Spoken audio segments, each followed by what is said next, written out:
Assalamualaikum warahmatullahi wabarakatuh. Bismillahirrahmanirrahim. Nahmaduka ya ghafuru ya syakuru. Masalli wa sallim barik ala sayyidina maulana Muhammadin wa ala alihi wa sahbihi asma'in nama ba'du. Kalau kamu berdoa itu yang tadarruk. Tadarruk itu ya yang sangat sopan wa khufya, secara diam-diam atau secara enggak berlebihan. Terus hanya ayat innahu la yuhibbul mu'tadin. Allah itu tidak suka orang yang melewati batas. Itu termasuk melewati batas dalam doa karena ada unsur mendikte Allah. Saya memberi contoh tadi. Misalnya kita sebagai cowok berdoa, ya Allah saya ingin punya istri cantik, sholihah, nasabnya baik, gak pernah cerewet, gak pernah apa. Itu kan nanti nyarinya juga susah. Nanti kalau Allah menjabatkan itu adanya di surga, ning donya ora payu rabi, kira-kira. Nah, itu sudah berlebihan. Terus kalau ada ulama mengatakan doa itu mukhul ibadah, itu maksudnya gini, doa itu bukti kita minta itu bukti kita lemah. Dan merasa lemah itu sudah bagian dari ibadah. Makanya masyhur itu syairnya Abdul Al-Haddad itu, fadu'ai wabtihali dalilun li fiftikori itu. Jadi saya berdoa itu hanya sebagai bukti saya butuh Allah. Saya sendiri tidak punya kepentingan mustajab apa enggak. Jadi wali-wali yang mengatakan doa itu mukhul ibadah, sebetulnya itu malah wali-wali yang dari awal enggak kelintas disembadani apa enggak. Butuhnya dia itu menunjukkan bahwa saya ini lemah. Buktinya, posisinya minta. Itu yang dimaksud mukhul ibadah. Tapi kalau kita berdoa terus posisi kita protes, katanya kamu baik ya Allah, engkau baik, ternyata enggak juga. Buktinya semua doa saya enggak kamu kabulkan. Ini malah doa kriminal. Jadi yang dimaksud mukhul ibadah itu doa itu bukti minta itu bukti lemah. Makanya ada syairnya Abdul Al-Haddad maksud fadu'a ibabtihali dalilun li fiftikor. Jadi saya minta engkau ya Allah itu bukti saya butuh. Jadi itu bukan dua hal yang harus dipertentangkan. Jadi kalau doa dikatakan apa? Ibadah karena di doa itu minta. Nah, minta itu bukti merasa kita lemah. Berarti kita sa'il Allah mas'ul. Kita minta Allah yang kita mintain. Kita menengadah Allah yang berposisi memberi.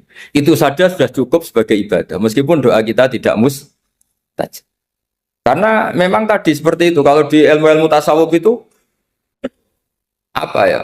Doa itu memang benar-benar sudah mukhul ibadah karena tadi perasaan merasa butuh sama Allah itu. Nah, merasa butuh itu, kalau kita berdoa merasa butuh sama yang kita minta, itu dalam ilmu tasawuf sudah kriminal, berarti kamu lebih butuh makhluknya. Misalnya begini ya, saya ingin punya rumah bagus, terus setelah punya rumah kredit saya utangnya banyak. Sebetulnya saya itu tidak pernah ingat Allah, gara-gara utang banyak, kredit jatuh tempo, terus melibatkan Allah. Ya Allah saya ini utang banyak, ini terus tolong dibayar. Sebetulnya saya itu ingat utang, cuma Allah tak libatkan kan. Lah itu tidak akan jadi wali, yang jenis ini tidak akan jadi wali. Saya ingin jadi dosen, melibatkan siapa ya nanya? Melibatkan Allah, terus malam-malam bangun melibatkan Allah. Itu artinya apa? Kamu itu lebih ingin yang kamu minta ketimbang ingin Allah. Kalau wali itu enggak gitu, kangen Allah, terus tahu Allah itu zat pemberi, karena tahu Allah zat pemberi terus minta. Maka yang dikangen itu ya Allahnya dulu. Kalau kita kan enggak, punya kasus dulu, punya keinginan banyak dulu, baru ingat siapa yang bisa ya. Oh Allah, so, Allah kita libatkan. Ya untungnya Allah baik, mau ramal utang bukan mikir. Untungnya Allah tidak jawab itu. Jadi itu bedanya wali. Kalau wali itu kangen Allah dulu, baru minta. Kalau kita enggak, banyak masalah dulu, baru melibatkan Allah. Nah yang jenis ini tuh bahaya, kalau nggak disembadani mesti ngomel ya. Gusti katanya kalau yang minta kamu kabulkan, ternyata ini enggak. Nanti kalau Allah jawab, kamu itu tidak kangen saya, kamu itu kangen uang, kangen perempuan cantik yang kamu inginkan. Terus kamu melibatkan saya. Urusannya apa saya dengan itu, Pak? Makanya tidak usah nuntut karena awalnya sudah salah. Ya saya kira itu ya. Jadi ada ayat apa? Ud'u rabbakum tadarru'aw wa khufyah, terusannya apa? Innahu la yuhibbul mu'tadin. Itu di semua tafsir dikatakan Allah gak suka orang yang berlebihan dalam doa. Berlebihan tadi misalnya minta sesuatu yang terlalu besar, atau permintaan kemarin saja lanu addi syukroh, kita tidak bisa memenuhi mensyukuri, sudah minta lagi, Misalnya seorang jomblo, targetnya kan asal payu nikah. Tapi setelah nikah bayangkan istrinya solihah, tidak cerewet, itu kan berlebihan. Hilang status jomblo saja belum kamu syukuri kok sudah minta yang macam-macam. Jadi harusnya kan syukur dulu ya. Sekedar laku nikah ini kan ada syukur yang harus, seperti jadi dosen juga gitu. Sekedar jadi dosen harus kita syukuri dulu karena menjadi kita tidak nganggur. Itu kan satu harkat sosial yang luar biasa. Jangan tahu-tahu sudah hari kedua cari intensif, cari ini itu, syukurnya aja belum sudah kemana-mana. Lah itu sudah mu'tadin, sudah melebihi apa? Batas. Ya saya kira. Jadi begini ya masalah pendidikan ya. Kalau saya jawab pakai ilmu hakikat saja karena ini keahlian saya. Sebetulnya begini ya, kalau misalnya itu ya subjektif juga. Misalnya bilang rata-rata alumni pondok ini sukses, alumni kampus ini sukses, yang ini tidak sukses, itu satu pasti subjektif. Karena biasanya yang diterkenalkan yang sukses-sukses. Sama saya punya tetangga dari pondok yang Anda sebut itu kebetulan tidak sukses semua. Itu jantogo saya sampai ngeluh. Saya ini gimana kok? Ya sudah seperti itu kan subjektif. Tapi menyangkut pendidikan itu begini ya, menyangkut hasil dari pendidikan itu. Andai kan kita bicara ilmu hakikat, misalnya kita mondok itu, mondok kemudian jadi orang miskin, jadi orang yang menurut orang banyak ada berguna di masyarakat. Ternyata kita ini orang yang kelihatannya ada punya karir, tapi kalau malam sujud sama Allah. Punya anak niat memperbanyak orang sujud, terus punya ibu yang sakit-sakitan kita rawat. Meskipun kita tidak jadi dosen, tidak jadi menteri, tapi indah Allah itu luar biasa karena berstatus ngerawat ibu, ngerawat anak, ngerawat istri. Nah Islam itu datang dengan jargon-jargon seperti itu. Sehingga Nabi kalau muji itu ada Uwais Al-Qarni, ini orang yang luar biasa. Ternyata dia itu punya ibu lumpuh yang kalau kemana-mana harus digendong. Ketika tetangga-tetangganya berhasil sowan Rasulullah itu Uwais Al-Qarni tidak bisa karena setiap ibunya dipamitin mau sowan ke Rasulullah itu sama ibunya nggak boleh. Tapi apa yang terjadi? Justru dipuji-puji Nabi sebaik-baiknya kurun itu waktu adalah kurun yang ada Uwais Al-Qarni. Saya punya teman, ini kisah nyata, saya berkali-kali ngisi ngaji di komunitas ulama. Ini mungkin tidak bagus untuk kampus, tapi harus saya utarakan supaya ya kita evaluasi. Saya bilang gini, saya ini jadi kiai itu sering iri sama orang goblok. Orang goblok itu barokah kata saya gitu. Itu kiai-kiai kaget semua karena saya bilang orang goblok itu barokah. Saya beri contoh gini, misalnya saya pinter, terjuara MTQ, juara hafal Quran atau juara baca Quran secara tartil. Ujung-ujungnya saya dapat apa? Hadiah umroh atau apalah, atau hadiah rumah atau apa. Pertanyaannya adalah mendapat. Saya ulang lagi, mendapat. Sementara ada santri yang bodoh, gara-gara bodoh itu dosen UI yang enggak, jadi kiai yang enggak, akhirnya dia jadi pekerja di Korea. Barokahnya bodoh tadi. Karena di Korea melihat orang ateis, akhirnya dia kepikiran bikin masjid. Sebagian gajinya disumbangkan untuk masjid. Ini bodoh pendiri masjid. Tapi kita gara-gara dosen dakwah di masjid, ini pinter dapat uang dari masjid. Nah ini bukan nyindir, ini biasa saja, ini maksud saya. Maksud saya, kamu jangan ngabaikan hidup. Akhirnya apa yang terjadi? Saya ini punya teman ini betul. Saya ini kan kecelok dulu tuh Gus Alim. Nasib saya di mana-mana dihormati. Kadang saya merasa dosa. Kok dihormati? Saya punya teman, dulu gobloknya minta ampun sekolah sekelas sama saya. Gobloknya, soalnya gobloknya harus disepakati. Sudah.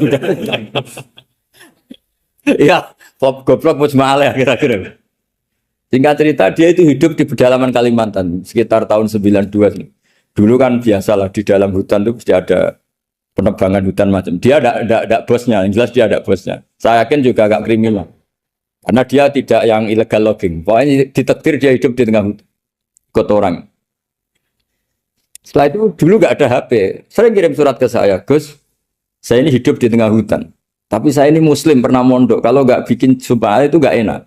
Bikinlah dia Jumatan. Nah karena dia pernah ngaji fikih Syafi'i, kalau Jumatan nggak ada orang 40 itu harusnya zuhur tidak Jumatan. Tapi orang yang kerja di situ tidak mau. Wong dino Jumat kok zuhuran loh Pak. Kalau dino Jumat ya Jumatan ya. Tanya saya, Gus itu kalau ada kaulnya enggak supaya Jumatan ndak orang 40 sah. Singkat cerita dia lama-lama jadi pendiri masjid di situ. Dia punya sedikit gaji ya dipakai masjid, punya sedikit tanah diwakafkan untuk masjid. Artinya apa? Indawa ini banyak orang bodoh, ternyata di komunitasnya dia muassis, pendiri. pemberi. Sementara kita yang keceluk pinter, dapat umroh, dapat bonus. Kira-kira nanti kita ketemu Allah. Kamu pernah nyumbang Islam apa? Yang bodoh jawab, oh nanti Gusti bikin masjid di pedalaman. Kita yang pinter. Kayaknya kalau memberi enggak lah Gusti. Reputasinya mendapat. Ketika Nabi memenangkan perang Badar, itu ada Asra Badrin, tawanan-tawanan perang Badar. Nabi suka musyawarah, suka rembukan. Ya Abu Bakrin, menurut kamu tawanan ini diapakan? Kata Abu Bakar, hum asyiratuka. Mereka itu keluarga engkau, orang-orang Quraisy. Ya dibebaskan saja. Pakai tebusan. Nanti uang itu kita kelola supaya jadi penguat Islam. Dan orang-orang ini merasa utang jasa karena harusnya dibunuh, tapi kita bebaskan. Tanya, bagaimana kamu ya Umar menurut kamu? Kata Umar, ini kan orang-orang yang dulu ingin bunuh kamu. Yang ingin menghabisi jenengan, ingin dan sudah ngusir jenengan. Ya setelah ketangkap ya dibunuh kok repot. Apa kata Rasulullah? Rasulullah spontan ngendikan, innama salah kayak Abu Bakrin kama sali Ibrahim. Kamu ibarat kayak Nabi Ibrahim. Izqala faman tabi'ani fa innahu minni wa man asani fa innaka ghafurur rahim. Jadi Nabi Ibrahim itu unik.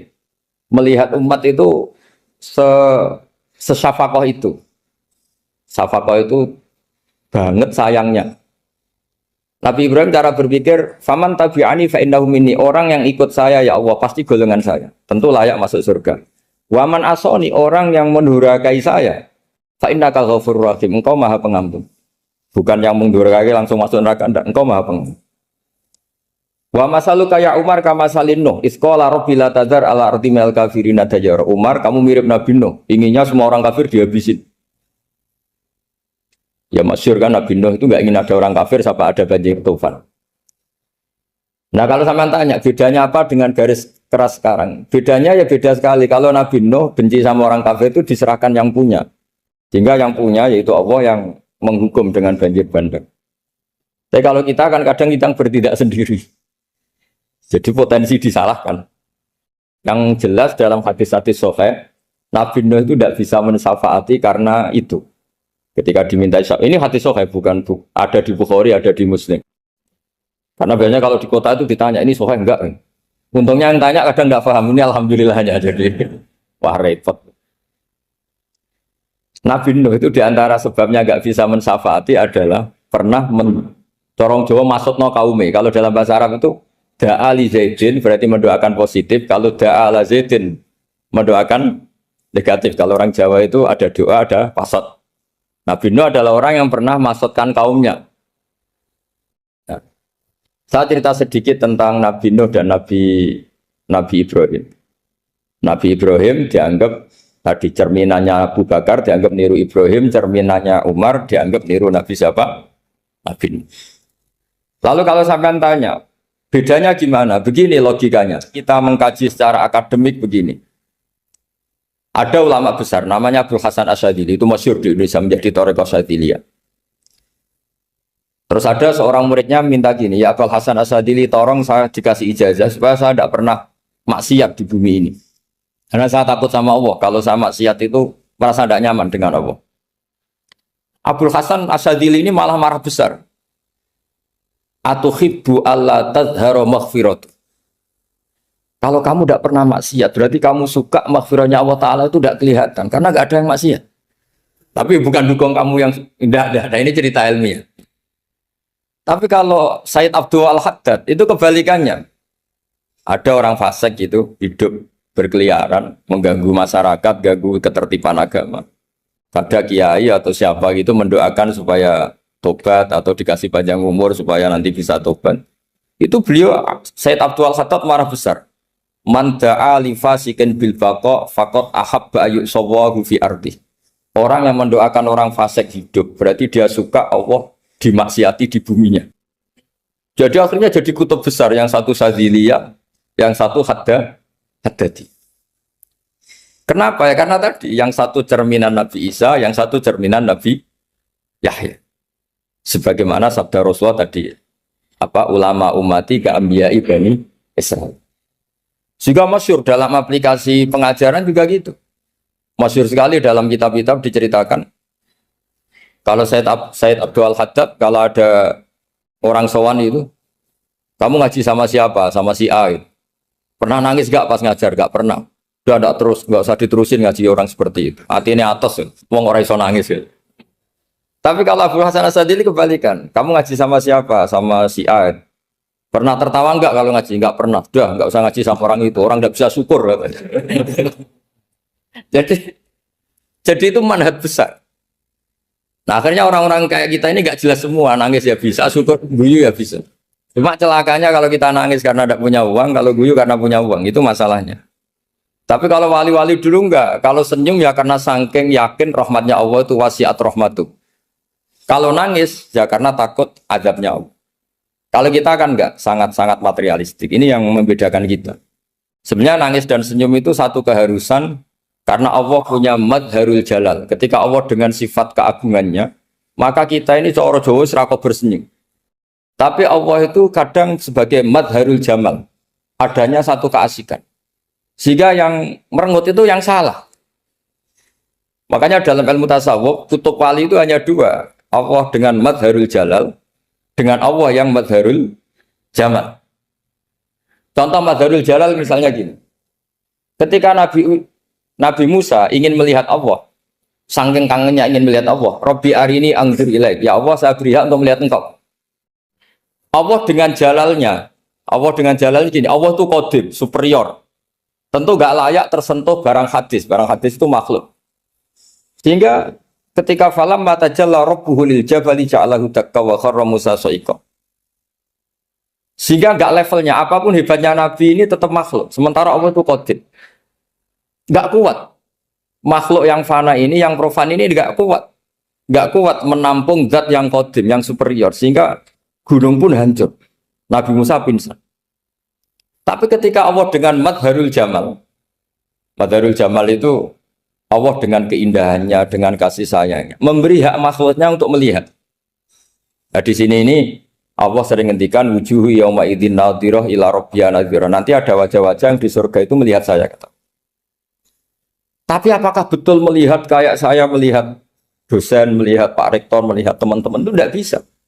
Karena Allah itu qadim, sehingga meskipun manusia ahlul jannah melihat Allah, tetap Allah ngendikan la tudrikuhul absar wa huwa yudrikul absar. Karena Allah di balik jamalnya ya punya jalal, di balik jalalnya juga punya jalal. Sehingga selalu di Quran itu diulang beberapa kali supaya proporsional. Nah, kenapa ahli sunnah tetap berkeyakinan Allah bisa dilihat? Logikanya begini. Fa inna kulla maujudin yasihu ayyura. Allah itu zat sing nyata-nyata wujud dan punya eksistensi. Di mana-mana sesuatu yang wujud itu layak untuk bisa dilihat. Lalu pertanyaannya gini, kenapa kita tidak bisa melihat sekarang kok nunggu di akhirat? Karena mata kita sekarang itu profan, fana. Sementara kita setelah di surga, tubuh kita didesain abadi. Ya saya ulang lagi ya, setelah kita di surga, semua fisik kita ini didesain abadi.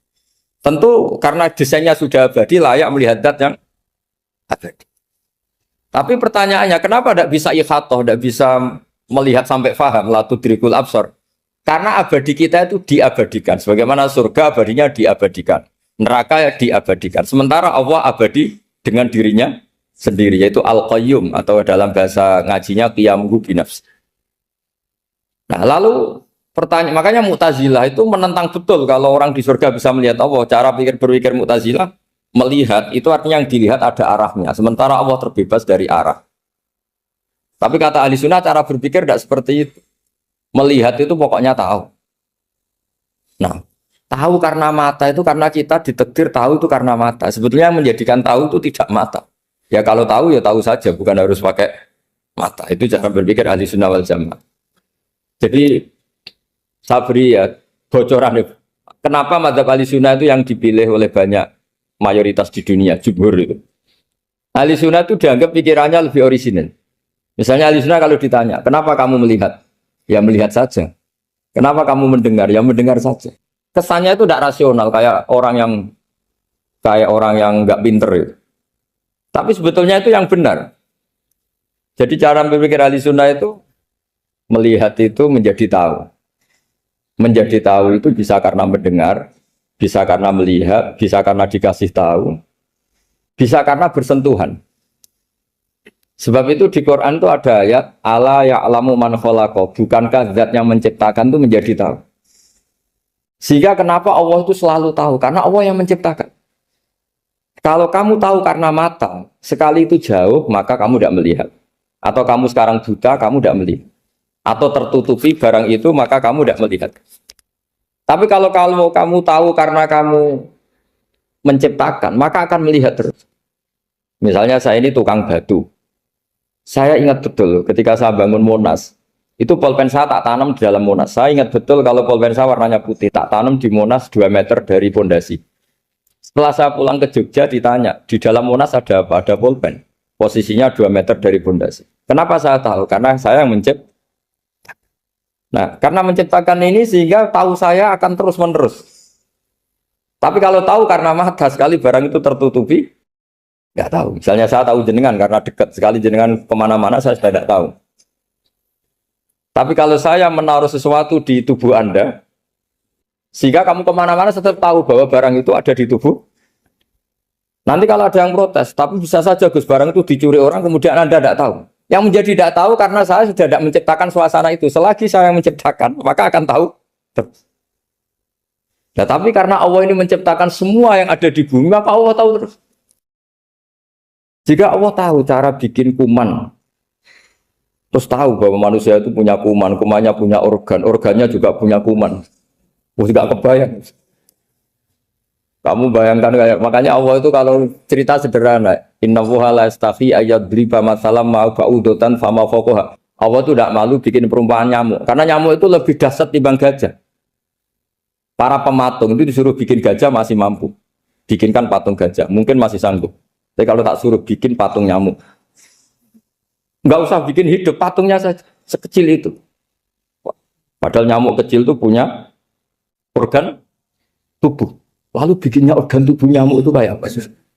Organnya punya kuman, kumannya punya organ, organnya juga punya kuman. Sehingga orang-orang alim itu baca nyamuk itu lebih jadi ayat Allah ketimbang melihat dinosaurus.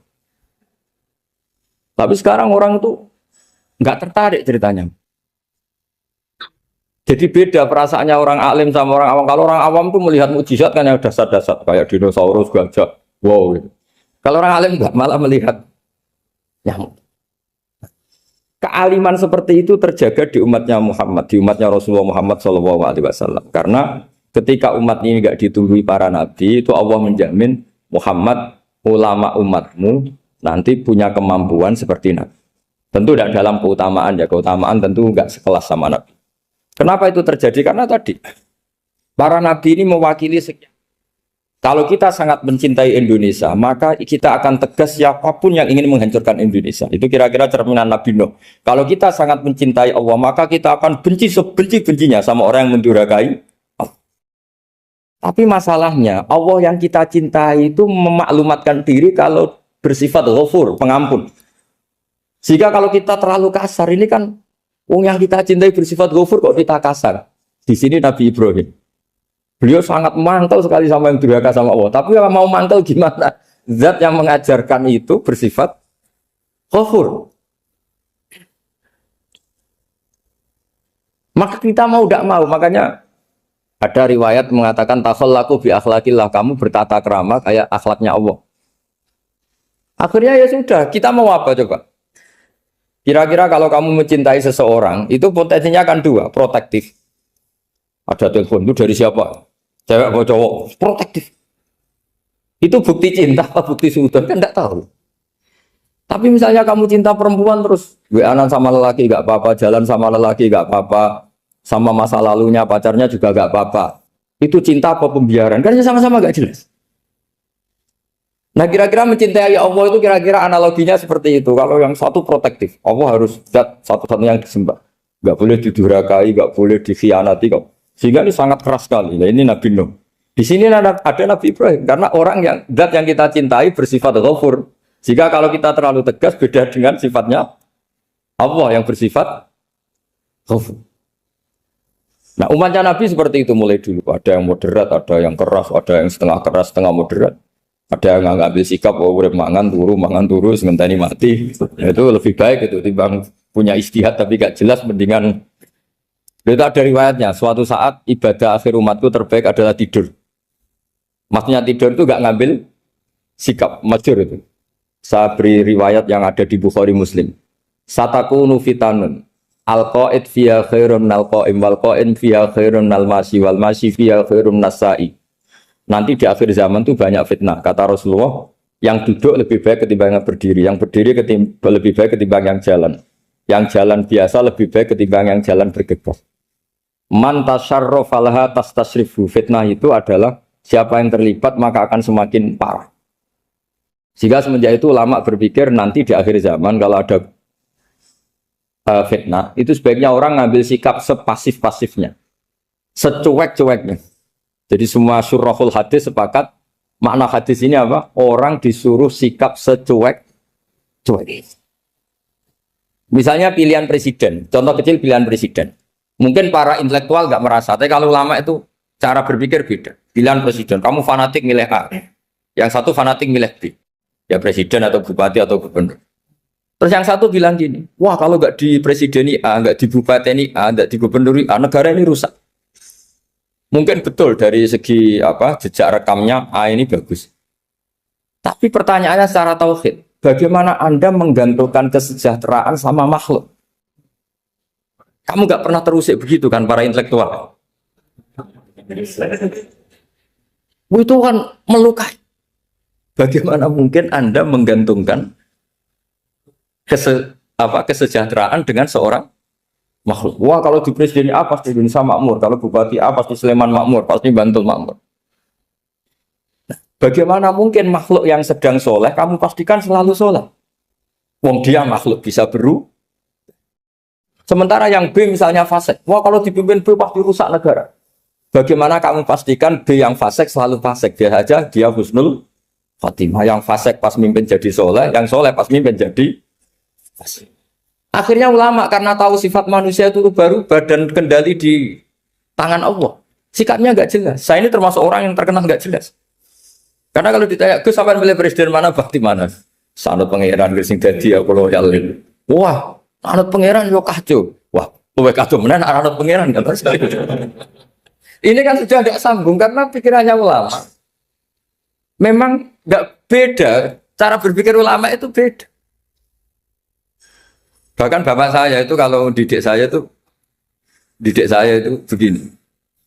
Kalau meseli saya atau ngirim saya dulu itu kan pakai mes. Ini uang kamu 500.000 untuk kamu. Mesti ditambahi 100.000 ini untuk buat jajan sama teman-teman. Mesti ada uang pokok, ada uang sodako. Dulu saya sering tanya, kenapa bapak sangat menghormati teman-teman saya? Kata bapak, kowe mondok aku ora iso nyukupi, sing iso nyukupi ya kanca-kanca. Ternyata betul, rata-rata anak kuliah atau anak mondok, uang pribadinya kan 8 hari dari dikirim sudah habis. Berarti kan masih 22 hari, kok bisa hidup itu kan barokahnya teman-teman itu. Malah yang agak beling itu 1 hari sudah habis, berarti ada 29 yang bergantung sana sini.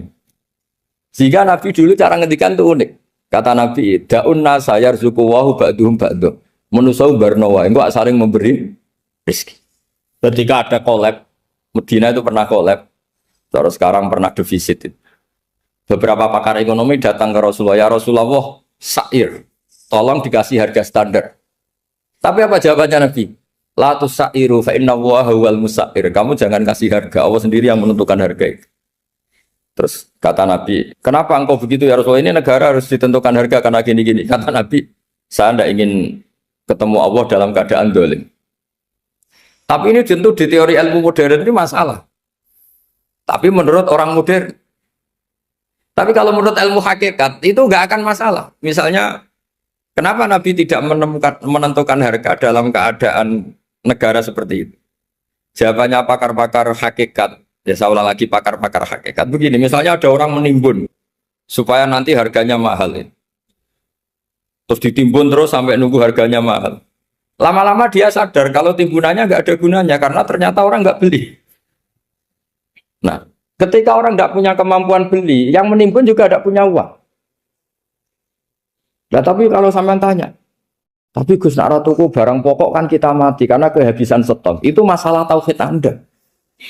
Bagaimana mungkin kamu bayangkan seorang makhluk tidak bisa hidup atau nggak dapat rezeki? Nabi itu orang yang sampai ke derajat hakikat dari tidak pernah bayangkan gitu. Salah sampean jadi orang yang tauhidnya masalah.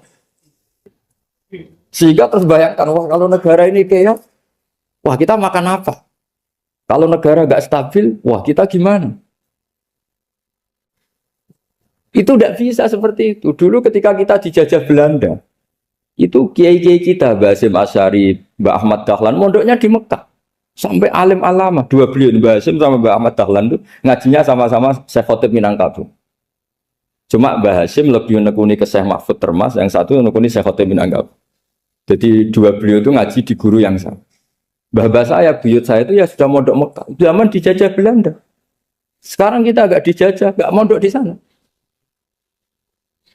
Buyut saya itu zaman itu sudah haji. Buyut kelima saya. Itu dulu kalau ingin cari tempat yang teduh, itu masuk ke gua. Itu masuk gua itu hanya kepalanya saja. Kakinya masih di luar. Karena gua di Arab tidak seperti gua di sini. Kalau gua di sini kan orang bisa masuk semua. Kalau gua Arab kan hanya celah-celah batu-batu besar. Sehingga ketika Rasulullah hijrah ke Madinah, singgah di Gua Sur, kata Abu Bakar gimana? Andai kan ya, ada orang kafir di depan gua. Kata Abu Bakar gimana? Andai kan mereka melihat kakinya, pasti melihat kita. Karena gua di sana itu satu tubuh tidak bisa masuk penuh. Kalau gua di sini kan ada yang mobil saja bisa masuk. Nah itu bahasa ya kalau mau istirahat itu masuk gua, separuh badan di dalam gua, separuhnya masih di luar. Nah sekarang terus kita bilang, wah kalau kita negara tidak stabil, kita haji kemana dulu zaman dijajah Belanda kita. Jadi yang berusaha terangkan di antara sifat dasar orang-orang baik adalah di mana saja, kapan saja itu memberi manfaat. Termasuk tentu saat paling sulit. Jadi Nabi Isa menceritakan dirinya itu wa ja'alani mubarakan nama kuntu, saya ditakdir Allah berada di mana saja memberi berkah, memberi kemanfaatan bagi orang lain. Ada beberapa cerita tentang Nabi Isa. Jadi perlu diketahui ada 3 nabi yang seperiode. Satu Ibrahim dan Nabi Lut. Ibrahim itu sama Nabi Lut itu pernah paman. Kedua Nabi Musa dan Harun. Sebetulnya yang jadi nabi itu Nabi Musa, tapi Nabi Musa karena alsak, lisannya anda jelas, minta Nabi Harun, ya tentu minta kepada Allah supaya Nabi Harun jadikan nabi. Terus ketiga Nabi Isa dan Yahya. Yahya bin Zakaria, terus Isa ini pernah keponakan Zakaria. Kira-kira kalau di Jawa ya misanan antara Yahya dan siapa? Isa. Jadi ada 3 nabi yang seperiode. Tapi yang paling berkompeten, yang sederajat kira-kira seperti itu hanya Isa dan Yahya. Karena Nabi Lut dan Nabi Ibrahim itu beda level. Karena Lut ini pernah keponakan, jadi hubungannya kira-kira yang murid dan guru. Terus Musa dan Harun itu juga nggak level, karena Nabi Harun ini jadinya Nabi itu atas permohonan Nabi Musa. Sehingga meskipun Harun itu kakaknya, tapi nggak berani bantah. Jadi Nabi Musa itu dalam cerita, beliau itu alsak. Alsak itu lesannya agak kedal. Tapi ini alsak yang barokah. Jadi dulu ceritanya Musa kecil karena dia seorang Nabi, beliau seorang Nabi. Itu kalau melihat Fir'aun itu mantelnya bukan main. Padahal kecilnya dirawat Fir'aun. Singkat cerita mulai kecil sudah usil. Kalau melihat Fir'aun itu ya jenggotnya dipakai mainan. Pokoknya nakal. Lama-lama Fir'aun curiga, dasar orang Israel. Nabi Musa ini turunan Israel. Lama-lama Fir'aun itu yakin kalau itu sengaja. Akhirnya Fir'aun mau membunuh Musa. Terus kata istrinya Fir'aun, Musa itu masih anak kecil. Jadi seperti itu ya bawaan anak kecil, bukan bawaan kebencian terhadap orang Kipti, orang Mesir. Kalau dalam bahasa kitab kuno Mesir itu Egypt Al-Kipti, makanya disebut Maria Al-Kiptiyah. Kalau orang sekarang bilang Egypt itu bahasa kunonya Mesir itu Al-Kiptiyah. Nah, memang secara bahasa Arab Mesir itu nggak mungkin, bahasa Arabnya Mesir itu nggak mungkin karena Misra itu maknanya kota. Jadi kalau kamu bilang kamu kemana, ke Misro, ke kota, lah yo kota mana, yo kota Mesir, itu bisa debat kusir. Jadi ya kayak kita lah, kita sekolah di mana, di madrasah. Madrasah terjemahnya apa? Sekolah. Nah, kemudian oleh istrinya Fir'aun ya gini saja, buktikan kalau Musa itu masih anak kecil. Masyhur itu dalam cerita dikasih bara api sama apel. Sebenarnya Musa kecil ini sudah pinter mau milih apel. Sama malaikat Jibril diarahkan tangannya itu ngambil apa? Bara api terus dikunyah. Itu yang menyebabkan lisannya Musa itu alsak, agak pelat. Nah, ketika jadi rasul itu akan repot karena nanti harus pakai penerjemah. Jadi seorang rasul tapi lisannya tidak apa? Cakap. Akhirnya Nabi Musa realistis ngendikan ketika diutus wa akhi Harun wa afsahu minni lisanan fa arsilhu ma'iyarid ayyusaddiquni inni akhafu ayyukadzibun. Ya Allah, saudara saya Harun itu lisannya lebih fasih. Tolong jadikan dia rasul sebagai penguat saya. Akhirnya Allah mengabulkan doanya Nabi Musa, kemudian Harun dijadikan sebagai apa? Rasul. Sehingga meskipun satu angkatan, Harun dan Musa ini enggak level. Artinya enggak level itu ya Harun yang takut Musa. Terus ketiga ini Nabi Yahya dan Nabi Isa. Ini umurnya ya seangkatan, kecerdasannya, jadi nabinya sama-sama mulai kecil. Kita tahu Nabi Yahya termasuk yang diberi khitab Allah, ya Yahya khudil kitab bi quwwah wa atainahu hukma sobiyya. Yahya berpeganglah kitab secara kuat dan dia saya kasih kenabian ketika kecil. Sama dengan Nabi Isa yang disebut wa yukallimun nasa fil mahdi wa kahla. Sehingga karena selevel dua nabi ini menjadi figur besar dalam manhaj, dalam metode dakwah. Dua, karena masih misanan tadi, kalau Jawa kira-kira mirip misanan. Dua nabi ini kalau memilih satu kampung, itu kalau Nabi Yahya, itu milih kalau singgah di satu kampung, Nabi Yahya mesti tanya, orang sini yang paling soleh siapa, yang paling baik siapa. Ya terus singgah atau nginap di rumahnya orang baik tadi. Tapi kalau Nabi Isa enggak, orang sini yang nakal siapa, yang paling beling siapa. Terus Nabi Isa singgah di situ.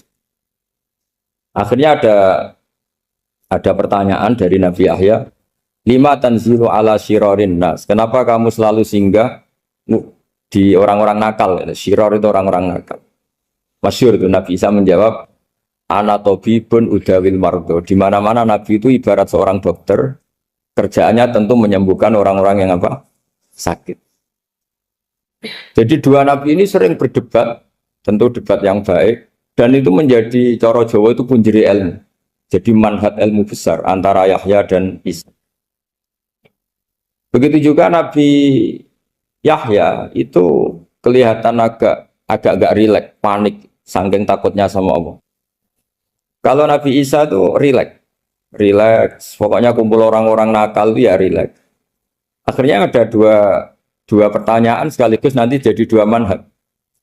Kenapa kamu sering masam itu, sering kalau bahasa Arab itu abasa ya.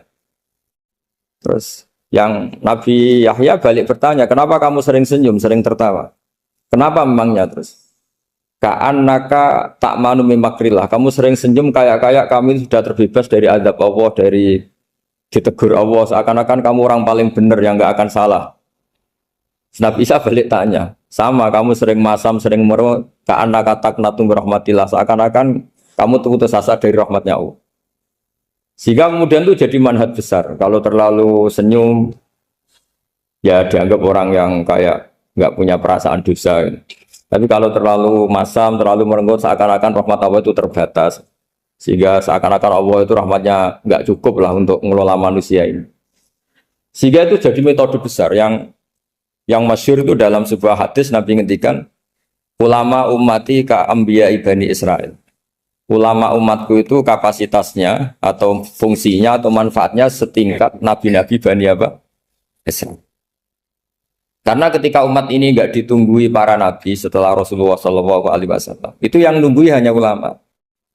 Tapi ulama ini sudah cukup mewakili para nabi Bani Israel. Dan banyak syurrahul hadis, para menyarah hadis mensarahkan Nabi tidak ngendikan ulama ummati kamisli seperti saya, tapi ka'ambiyai Bani Israel. Bagaimana nabi-nabi Bani Israel? Nabi Bani Israel itu macam-macam. Termasuk ada yang tidak nikah, yaitu yang bernama Yahya dan Isa. Delala umatnya Nabi itu ada orang alim alamah yang ilmunya melegenda, yaitu namanya Imam Nawawi. Itu tidak nikah. Sampai kabudut. Meskipun dalam ajaran syariatnya Nabi, an-nikah sunnati, tapi selalu ada orang yang ditakdir tidak nikah. Karena masyhul, karena sibuk ngurus ilmu. Bukan karena tidak laku, yang jelas itu bukan karena tidak laku. Imam Nawawi itu ganteng, orangnya ya normal. Tapi karena sibuk nulis, beliau sampai kabudut itu tidak nikah. Imam Sibawai itu suka sekali sama ilmu, menjadi istri utamanya ya ilmu. Dia ganteng, Sibawai itu maknanya tuh apel, dia ganteng sekali, sampai banyak cewek yang senang. Akhirnya dia nikah. Saya nggak pernah dikumpulin. Dia belajar terus. Ketika beliau ke pasar, dulu nggak ada supermarket, beli kertas, kitabnya dibakar semua sama istri. Dikira istrinya terus mencintai dia, malah diceraikan. Itu siapa Imam Sibawai. Terus ada umatnya Nabi yang paling unik di dunia. Mungkin Pak dosen, saya kiai pun nggak bisa nih. Tuh ada orang tuh ganteng sekali, istrinya cantik sekali. Itu tahu-tahu sudah 10 tahun tidak pernah hubungan suami istri. Karena ketika si suami itu tahu istrinya cantik, itu langsung sholat sujud syukur, sholat terus, saking senengnya punya istri cantik. Yang istrinya cantik juga solihah, tahu suaminya ganteng ya terus sholat terus syukur. Itu sampai berhari sampai bertahun-tahun. Terus ketika ketemu cocokan, dek kita sudah nikah berapa? Terus dilihat, kayaknya sudah 10 tahun, tapi tidak pernah hubungan. Oh itu nggak kebayang itu. Ganteng sama cantik, kalau jelek sama jelek itu mungkin. Yang satu villa naudzubillah, satu itu kan nunggu rafa saja. Ini enggak ganteng sama cantik. Nah, kenapa kualitas ulamanya Rasulullah itu bisa seperti Nabi Bani Israel? Karena agama ini, umat ini sudah ada ditunggui para nabi. Sehingga mau tidak mau kualitas ulama, alhamdulillah barokahnya Nabi itu berkualitas kayak nabinya Bani Israel. Soal kebahagiaan. Nenek moyang pulau jenengan tuh anaknya banyak. Dijajah Belanda, jajah Jepang ya nyatanya anaknya banyak-banyak. Itu kira-kira bahagia apa enggak? Nah, artinya gini ya tentu kita tidak ingin dijajah itu tentu ya. Tapi kita ini selalu latah. Wah kalau ekonomi jatuh kita makan apa? Kalau kita dijajah kita tidak perlu seperti itu. Rahmatnya Allah Ta'ala itu akan adrokatna. Rahmatnya Allah Ta'ala akan menemukan kita. Apapun kondisi kita, apapun keadaan. Ini cara berpikir tauhid. Sehingga Nabi itu tidak pernah bayangkan umatku narata tunggoni piye, ditunggoni Allah. Sehingga masyhur dalam hadis-hadis sahih, la tazalu ta'ifatun min ummati dzahirina 'alal haq la yadurruhum man khadalahum wala man khalafahum wala man nawa'ahum. Selalu di umatku ada kelompok-kelompok yang selalu membela kebenaran dan tidak akan terkalahkan oleh kesesatan di akhir zaman. Kenapa? Cara berpikir orang tauhid itu sederhana begini. Allah menamakan dirinya Al-Hadi, penunjuk jalan. Dan sifat Allah pasti nafidah, karena Allah tidak terkalahkan. Sama seperti Allah menyifati dirinya Ar-Razzaq, Ar-Razik, yang memberi rizki. Maka orang segoblok apapun, selumpuh apapun, selemah apapun tetap dapat rizki. Sama, Allah mensifati dirinya Al-Hadi, memberi petunjuk. Maka zaman serusak apapun orang tetap dapat petunjuk. Sehingga kita tidak perlu khawatir, wah nanti zaman kalau sudah rusak nasib Islam gimana? Ya coba sekarang, nasib Islam gimana? Ya baik-baik saja. Dulu ditunggoni wali songo ya banyak orang Islam, sekarang nggak usah wali songo. Ditunggui dosen-dosen yang ngajar aja nunggu digaji. Kiai pidato ya ada yang beri salam template. Itu kalau nuruti definisi ikhlas itu tidak ada yang masuk. Tapi meskipun demikian agama juga jalan. Kenapa agama ini jalan? Karena Allah Al-Hadi, penunjuk jalan. Ketika Allah mensifati dirinya penunjuk jalan dan sifatnya Allah pasti nafidah, pasti terjadi. Karena Allah tidak pernah gagal. Sehingga agama ini akan ada terus sampai akhir zaman. Coba Amerika kayak apa? Islamfobia. Di Amerika tambah lama tambah banyak Islam. Eropa juga gitu. Australia juga gitu. Andai kan nuruti teori sosial. Sudah dunia sudah materialistik kayak gini, orang dohirnya itu akan meninggalkan agama. Nyatanya tidak juga. Saya pernah di Korea seminggu, itu di negara ateis. Itu TKI ke sana tuh nyari uang. Ternyata ya kepikiran bikin masjid, bikin komunitas Islam. Coba siapa yang menggerakkan hati itu? Hanya Allah Subhanahu wa Ta'ala. Ya, jadi cara berpikir tauhid saya ulang lagi, saya mohon sekali di pengajian ini saya cerita wajah alani mubarakan aina ma kuntu. Jadi cara berpikir sekian nabi, terus kita punya karakter tertentu, kita milih nabi ini itu sah. Karena ulama ummati ka ambiyai bani Israel. Ulama umatku itu ibarat kayak nabi bani Israel. Jadi ada yang milih tadi. Seperti Nabi Isa fokusnya ngurusi orang-orang nakal. Itu juga bagus karena di mana-mana nabi itu seperti dokter. Tapi Nabi Yahya hanya berkawan sama orang-orang soleh. Kita tahu berkawan orang fasik itu resiko ketularan. Iman pas-pasan wae kancane nang fasik kan taqabbalallahu minna minkum gitu. Wong kamu sendiri tidak sehat-sehat amat berteman orang penyakitan kan bahaya. Tapi kalau kamu sebagai dokter kok hanya berteman orang sehat, lalu kamu apa? Penelitiannya gimana? Masa saya dokter spesialis, pernah penelitian, semua orang sehat saya pernah saya teliti. Itu dokter aneh apa enggak? Saya dokter spesialis TBC, spesialis paru-paru. Yang kamu teliti siapa? Semua orang sehat. Pernah meneliti yang sakit? Tidak pernah. Kan ya jadi dokter aneh. Tapi misalnya terus kamu sendiri terus berteman orang penyakitan terus kan ya rawan tertular. Nah, ini ada dua figur yaitu Nabi Yahya dan Nabi siapa? Ini yang makalah yang saya siapkan. Begini, sekarang Indonesia itu dikepung oleh paham-paham keras. Sebetulnya untuk menghadapi paham-paham keras itu yang paling hebat tentu ilmu. Dalam banyak cerita, banyak saksinya juga. Pernah, ini masyhur sekali cerita ini. Sya'rawi itu ketemu orang ekstrim yang mau mengebom orang-orang Islam yang sedang main di bar. Dugem lah kira-kira gitu. Karena di dunia Allah kok maksiat tok, ini baiknya mati aja daripada hidup, daripada ngeleng-ngeleng bumi gitu. Ditanya sama Sya'rawi, kalau betul mereka jadi mati, aina masiruhum. Lalu mereka mati terus kemana? Dijawab oleh ekstremis tadi, ya ilanar karena mereka matu fi hinil maksiat, mati ketika maksiat. Terus jawabnya si Sya'rawi, lalu kalau mereka ke neraka itu keinginan Rasulullah apa keinginan kamu? Apakah pernah Rasulullah itu berkeinginan umatnya mati masuk neraka? Ya enggak. Ya sudah, kalau itu tidak keinginan Rasulullah jangan lakukan. Itu kan satu ilmiah yang luar biasa. Rasulullah tidak pernah ingin umatnya mati dalam keadaan siap masuk neraka. Makanya tidak usah mati pas itu ya. Bener MC tadi, kalau mati milih tanggal dan milih tempat. Ya itu diantara pujian-pujian yang masyhur tuh, yang dulu sahabat ada yang muji Rasulullah itu, "Khuliq tamu barraun min kulli aibin, fakaan nama khuliqta kama tasya."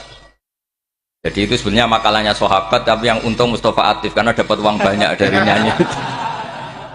Jadi itu sebenarnya makalah normal dari pujian seorang sahabat, tapi yang untung Mustafa Atif. Mungkin yang untung juga pengundangnya karena ternyata abadi ya. Tapi itu makalah itu. Nah cerita Imam Sya'rawi tadi, Sya'rawi Sya'rawi Mutawali Sya'rawi ya. Mufassir itu. Saya punya kitabnya itu 27 jilid. Saya sebagai peneliti itu ya ndak tasdek amat karena saya butuh adit ya, butuh penguat itu. Dan penguat itu pula yang saya bawa ke sini. Ya ini saya baca terjemahnya dulu, nanti saya baca Arabnya supaya dapat barokahnya Rasulullah SAW sebagai Jami'ul Kalim. Nabi pernah didatangi seorang Bedui. Bedui itu Arabi, orang kampung. Minta sama Nabi, karena Nabi itu udah orang kaya, tentu kira-kira saya bayangkan ya dikasih 50.000 atau 10.000. Si Arabi ini tidak terima, dan tidak terima ngomong di depan umum. Ketika Rasulullah tanya, apa saya sudah baik sama kamu? Kata si Arabi tadi tidak. Karena kamu kikir hanya ngasih saya segini. Sahabat hampir marah saja karena Nabi tersinggung gitu. Tapi Nabi lalu mengajak orang itu ke dalam rumah. Kira-kira kalau Indonesia mungkin ditambah 200.000 atau 300.000. Kemudian, apa ini cukup? Ya cukup. Kamu sudah puas? Ya puas. Fajazakallahu min ahlin wa asyiratin. Dipuji-puji Nabi. Kemudian kata Rasulullah, ayo kita keluar. Keluar nemuin khalayak begini. Khalayak rame. Kamu tadi mengkritik saya, menghujat saya di depan umum. Maka kamu sekarang harus memuji saya di depan umum. Supaya clear. Akhirnya mau dia. Oke, kita mau. Akhirnya muji-muji, Pak Muhammad itu orang baik, Muhammad itu orang baik, dermawan gini. Setelah itu dia pulang. Hebatnya Rasulullah ketika pulang kata Nabi begini, sabda Nabi begini. Kalau saja dia pas benci saya itu kok mati. Saya ulang lagi. Kalau saja dia pas komentari saya buruk tadi kok mati, maka dia mati sebagai min ahlin nar karena berstatus pencaci maki Nabi. Akhirnya dia muji Nabi itu lewat disuap, lewat dikasih uang lagi, dikasih uang lagi. Loh itu sudah sah. Jadi saking baiknya Allah, Islam suapan itu juga sah. Itu kan muji Nabi itu karena di suap. Makanya ini penting. Sehingga dalam khazanah Islam itu memang agak aneh-aneh.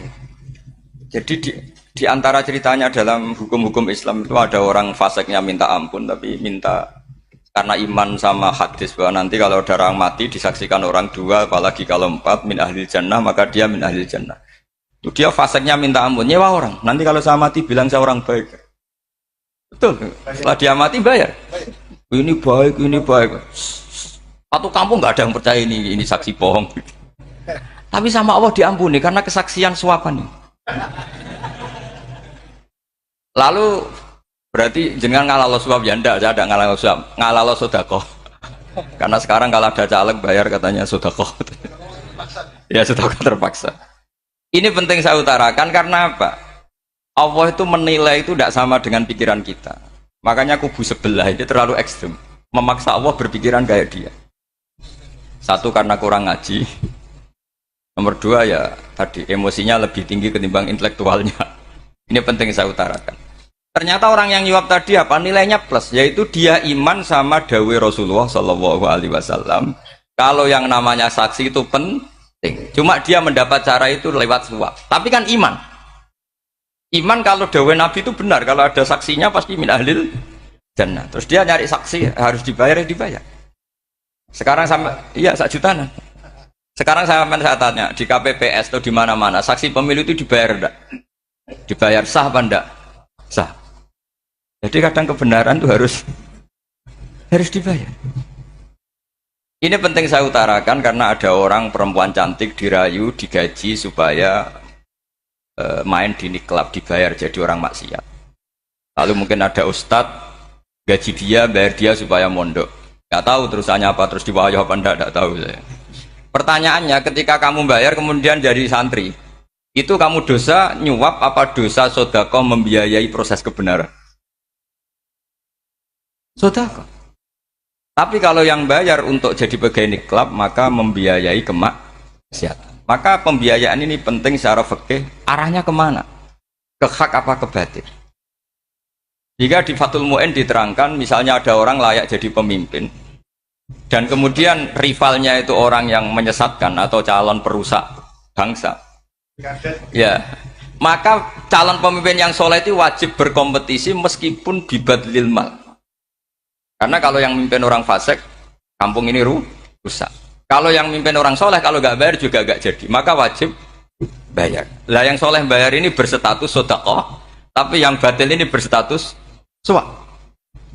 Kenapa demikian? Karena yang namanya riswah atau ada yang baca ruswah adalah pembayaran untuk mengehakkan barang batil dan membatilkan barang hak. Sementara pembiayaan orang soleh adalah untuk memperkuat. Nah orang tuh nggak tahu, yang ngajinya tidak hatam-hatam tuh taunya pokoknya ar-rosi wal murtasi benar. Tapi nggak pernah mikir lalu definisi riswah atau ruswah itu apa. Ini bukan provokasi supaya semua calon bupati gubernur nyuap enggak, hanya nyuruh mereka sodako saja. Jadi kalau nggak jadi, tapi sodako betul ya, kalau nggak jadi ya tetap ikhlas ngomong dari awal memang sodako. Lah soal geremeng ya bawaan manusia gitu ya. Ya nggak apa-apa, kami tetap geremeng.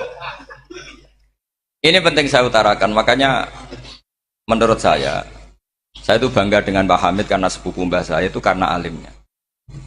Meskipun banyak orang mensifati beliau wali dan memang wali betul, tapi saya tetap menstatuskan beliau orang alim yang dari kelaziman alim itu beliau wali. Jangan dibalik, wali dulu baru alim. Karena dalam beliau orang lasem dan kaidah di lasem itu fakullu alimin waliyullah walaysa kullu waliyillah. aliman. Jadi kalau kaidah di daerah Jawa Tengah itu semua orang alim pasti wali, tapi kalau wali tidak mesti alim. Sehingga kalau menstatuskan alim itu keren. Kalau di Jawa Tengah status alim itu keren. Dan soal keramat yang kaitannya dengan Mbah Mun itu masyhur itu dulu ketika Mbah Hamid santai-santai sama Pak D. Taifur sama keluarga lah. Beliau mau istirahat, kemudian yang datang Kiai Maimun, Mbah Mun zaman itu masih dipanggil Gus. Apa pur ada Pak Taifur di situ. Kata Pak D. Taifur, kalau manggil Pak D itu Gus Mun. Dan itu Mbah Hamid ngendikan rojulun alimun, ada Pak Taifur orang lelaki yang alim yang wali. Di beliau muji Mbah Mun juga alimun dulu, rojulun alimun wali. Ini penting saya utarakan karena kesanatan keilmuan beliau jelas dari beberapa keluarga di Lasem. Karena di daerah Fakhriyah itu yang tempat lahirnya Pak Hamid juga lahirnya mbah saya. Itu mbah-mbahnya sudah orang alim, termasuk Kiai Sidik Jember itu juga lahirnya di kawasan pondoknya Pak Hamid Fakhriyah. Dan Kiai Sidik punya anak yang namanya Ahmad Sidik yang jadi apa? Rois Am yang sekarang ada Gus Wirjon macam-macam itu semuanya juga keluarga Lasem. Nah, saya cerita keluarga ini penting bukan karena tafakhur atau tabai, bukan karena Allah itu membuat satu tradisi besar memang lewat dzurriyyah. Sehingga Allah ngendikan misalnya ulaikal ladzina an'ama Allahu 'alaihim minan nabiyyin min dzurriyyati Adam wa mimman hamalna ma'anuh wa min dzurriyyati Ibrahim wa Israila wa mimman hadaina wastabaina. Karena tanpa dzurriyyah itu enggak ada tradisi, enggak ada kultur. Misalnya saya menjadi hafal Quran dulu, bapak saya itu tiap zaman Pak Hamid masih sugeng, yang semaan di sini itu pasti bapak saya, namanya Kiai Haji Nur Salim. Kadang diajak baca Quran di kamarnya Kiai Hamid. Karena kalau bapak saya itu mantu ponaan sama Pak Hamid. Itu dulu bapak saya memotivasi saya supaya hafal Quran itu gini, kowe kudu hafal Quran. Nak kowe hafal Quran, iku kepaten obor. Kok anak merapal luwe duwe alasan. Jadi kalau ada Gus tidak alim itu mesti salah bapaknya. Karena kalau bapaknya bisa baca Wahab, anaknya mau baca primbon itu malu. Tapi kalau bapaknya sudah bacanya WA, anaknya jadi primbon. Era cucu sudah dukun. Era cucu sudah kayak Dimas Kanjeng, nanti itu pasti. Karena nggak ada rasa malunya. Tapi kalau bapaknya alim, baca Wahab misalnya, juga Qanaah, anaknya juga itu figurnya. Cucunya juga gitu figurnya, makanya disebut dzurriyyatam ba'duha min ba'd. Ini penting. Dulu Mbah Mun itu sering ngijazahi saya itu persis ijazahnya bapak, ijazahnya Pak Hamid. Kalau punya amplop itu ya dibeda-bedakan, ini amplop dari tamu, ini dari pejabat, ini dari orang fakir. Sehingga penggunaannya juga sesuai itu, tidak serampangan. Karena dianggap amanat. Kalau kita salah tasarruf maka menjadi hisab. Kalau sekarang nggak salah dikumpulkan. Orang desa salam template wadol pitik kuru wedhus kuru ambek guse tuku HP seri terbaru itu kan kasihan ya. Padahal sing salam template itu ibunya kerja di Malaysia, mungkin gelantungan ngecat tembok di Malaysia. Hasil salam template dienggo Gus tuku HP terbaru itu kan nggak imbang. Nah juga tuku tasbih kan sumbut. Ini bukan nyindir tapi ngamuk jadi. Jadi ini penting karena semuanya itu ada hisabnya. Walatus alun nayauma idzin anin. Karena tradisi ini harus kita teruskan ala qadril istithaq. Karena itu nanti yang mengawal ilmu.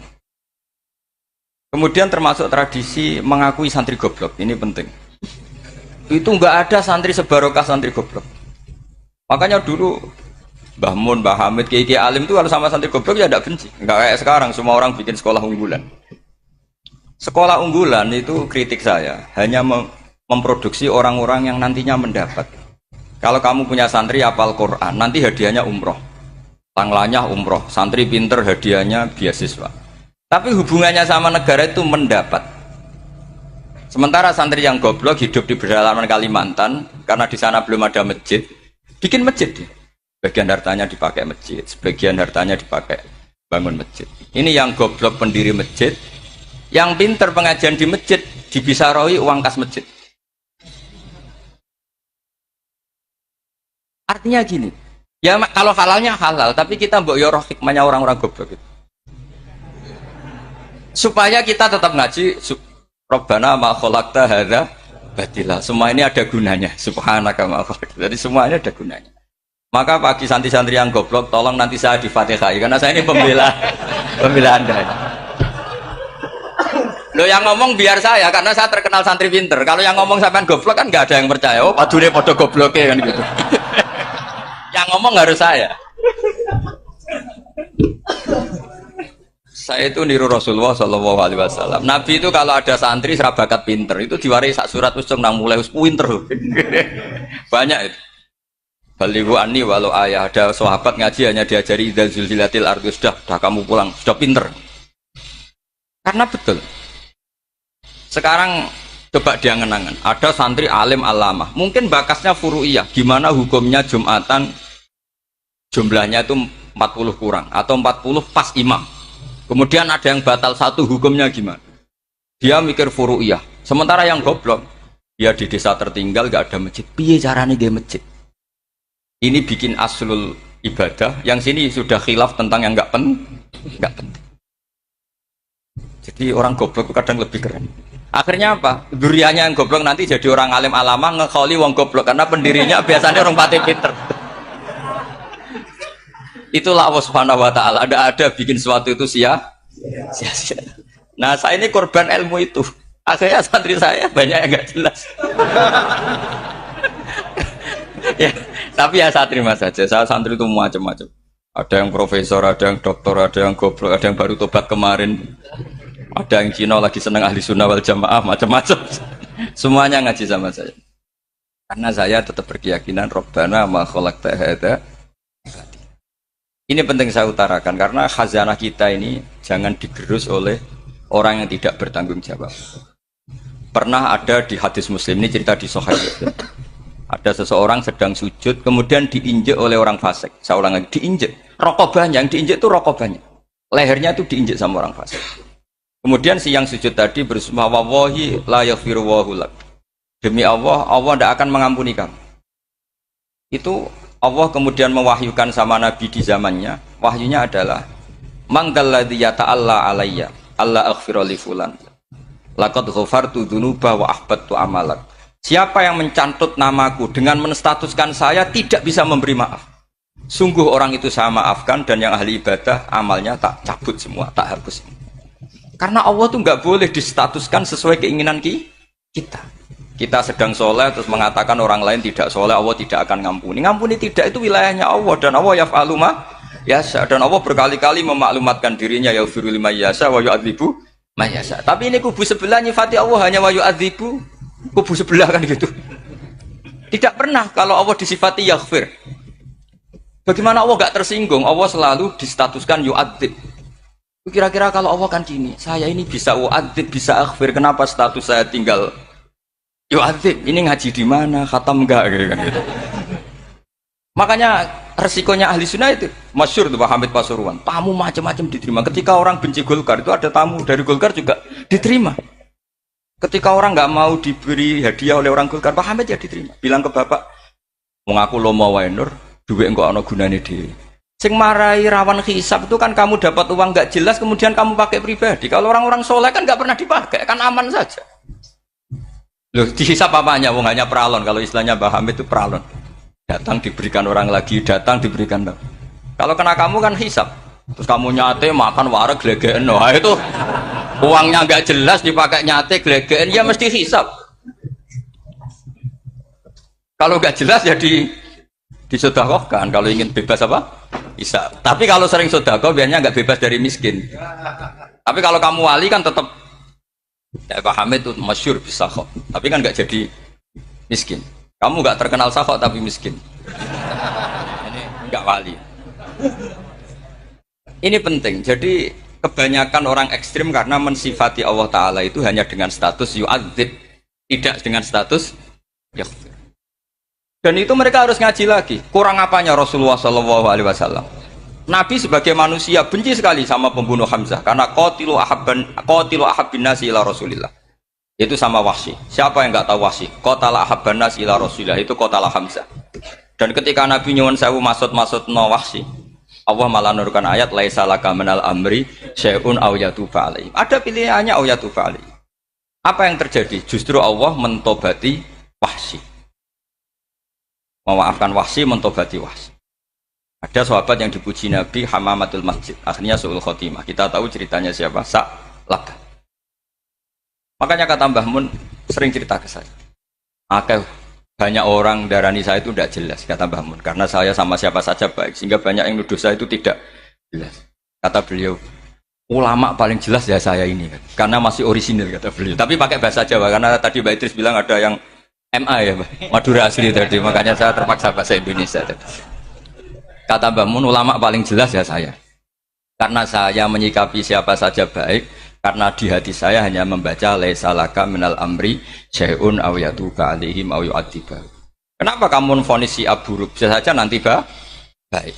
Yang sedang baik bisa saja nanti bu. Kalau nasib seseorang nggak jelas, kenapa kamu sikapnya jelas? Nah, ini orang-orang nggak ngaji itu memaksa orang lain jelas. Ini kubu sebelah pasti salah, ini pasti benar. Wong manusia kok dipasti-pastikan gimana? Kita ini tidak nabi. Kalau nabi maksum pasti benar. Kalau sampean apa? Maksum bisa. Jadi ketidakjelasan para ulama ini berdasar konstitusi tadi bahwa itu wilayahnya Allah. Ini penting saya utarakan. Jadi penting sekali. Jadi orang yang sedang fasik sekarang bisa saja nanti tobat. Yang sedang sekarang soleh bisa saja nanti masalah. Hingga Rasulullah tetap mengajarkan ya muqallibal qulub tsabbit qalbi ala dinik. Jadi kalau ngaji itu khatam. Khatam itu begini misalnya ya. Saya pernah ngaji Ihya, belajar Ihya khatam. Bahkan saya punya takrirannya berdasar kitab Ithaf, sarahnya Ihya. Kalau ingin tahu sanadnya sarah Ihya, ya misalnya Gus Idris ini, oleh Idris ngaji Mbah Hamid Pasuruan, ngaji Mbah Dimyati. Mbah Dimyati ini ngaji sama kakaknya Kiai Mahfud Termas. Kiai Mahfud ngaji sama abahnya Kiai Abdullah. Kiai Abdullah ngaji sama abahnya Kiai Abdul Manan. Kiai Abdul Manan ini mulazim terhadap Sayyid Murtado Az-Zabidi. Jadi kalau santri Salafiyah ini ya kira-kira topkoh Sabiah. Karena Mbak Idris Sadisa ya kira-kira sampean itu dari pengarang Ithaf itu baru topkoh berapa? Sabiah, masih keren. Turun pitu. Masih kaya lah. Lah kamu kok miskin? Turun ke wolu katanya. Jadi nanti kalau masih keren. Itu sampean ngaji kitab kalau khatam. Saya ulang lagi kalau khatam. Itu memang ada bab-bab di mana ulama itu harus tegas, harus tafriq bainal haqqi wa bainal batil. Oke, itu bagus.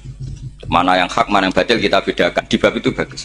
Tapi kalau nanti kamu ngaji bab tawadhu, lihat di Bidayah itu Hidayah atau di semua kitab tasawuf, bab tawadhu itu, kalau melihat kamu orang kafir, kamu melihat orang apa? Kafir. Ini aso ma'akufri, ini maksiat wajar dia kafir. Saya ini muslim kok maksiat. Fadham bi akbah, maka dosa saya lebih buruk. Melihat orang tua, mesti ada aksaru ibadatan. Ini lebih tua, pasti ibadahnya lebih banyak. Nanti kalau melihat anak kecil, ada azharu minni sinnan, pasti maksiatnya banyak saya. Jika terus evaluasi gitu, sehingga nggak pernah takabur. Misalnya di sini, saya ini kan gayanya keren, duduk di atas sampai di bawah. Gayanya tok, hakikatnya sampai lebih sombong karena memerintahkan saya. Jadi panitianya itu, makanya saya merasa tawadhu saja meskipun berdiri. Karena hakikat saya ini makmur, diperintah. Panitia ini, penyelenggara ini amir, pemerintah. Kira-kira sombong mana? Itu sekali saya tidak memaafkan, finnar itu.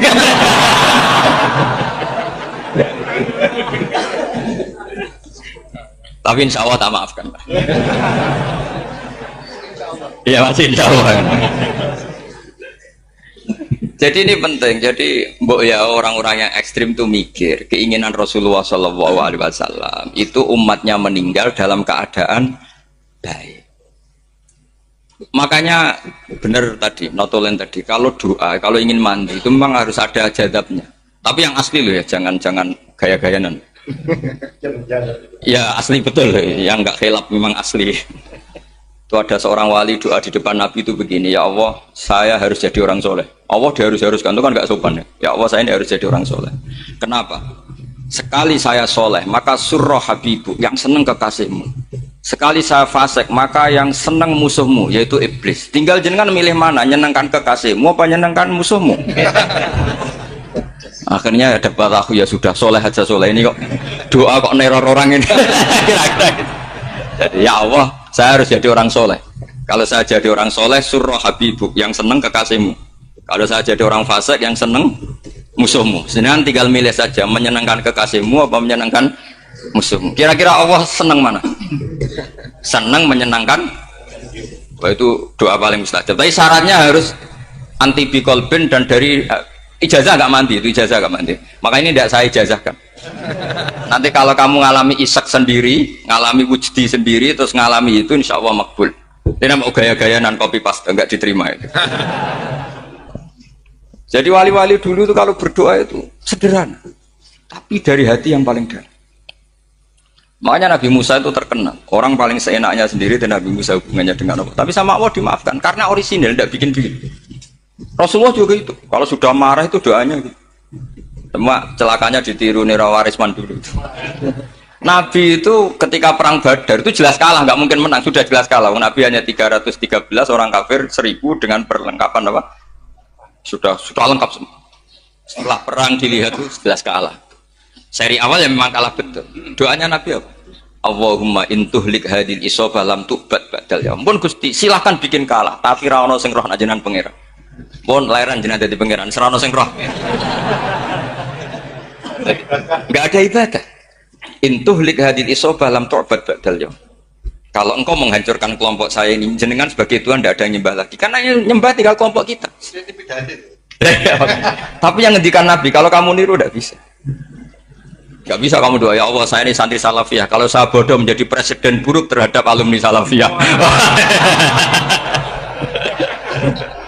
Gak apa-apa sekali-kali doa gitu. Tapi kata Allah lainnya masih banyak.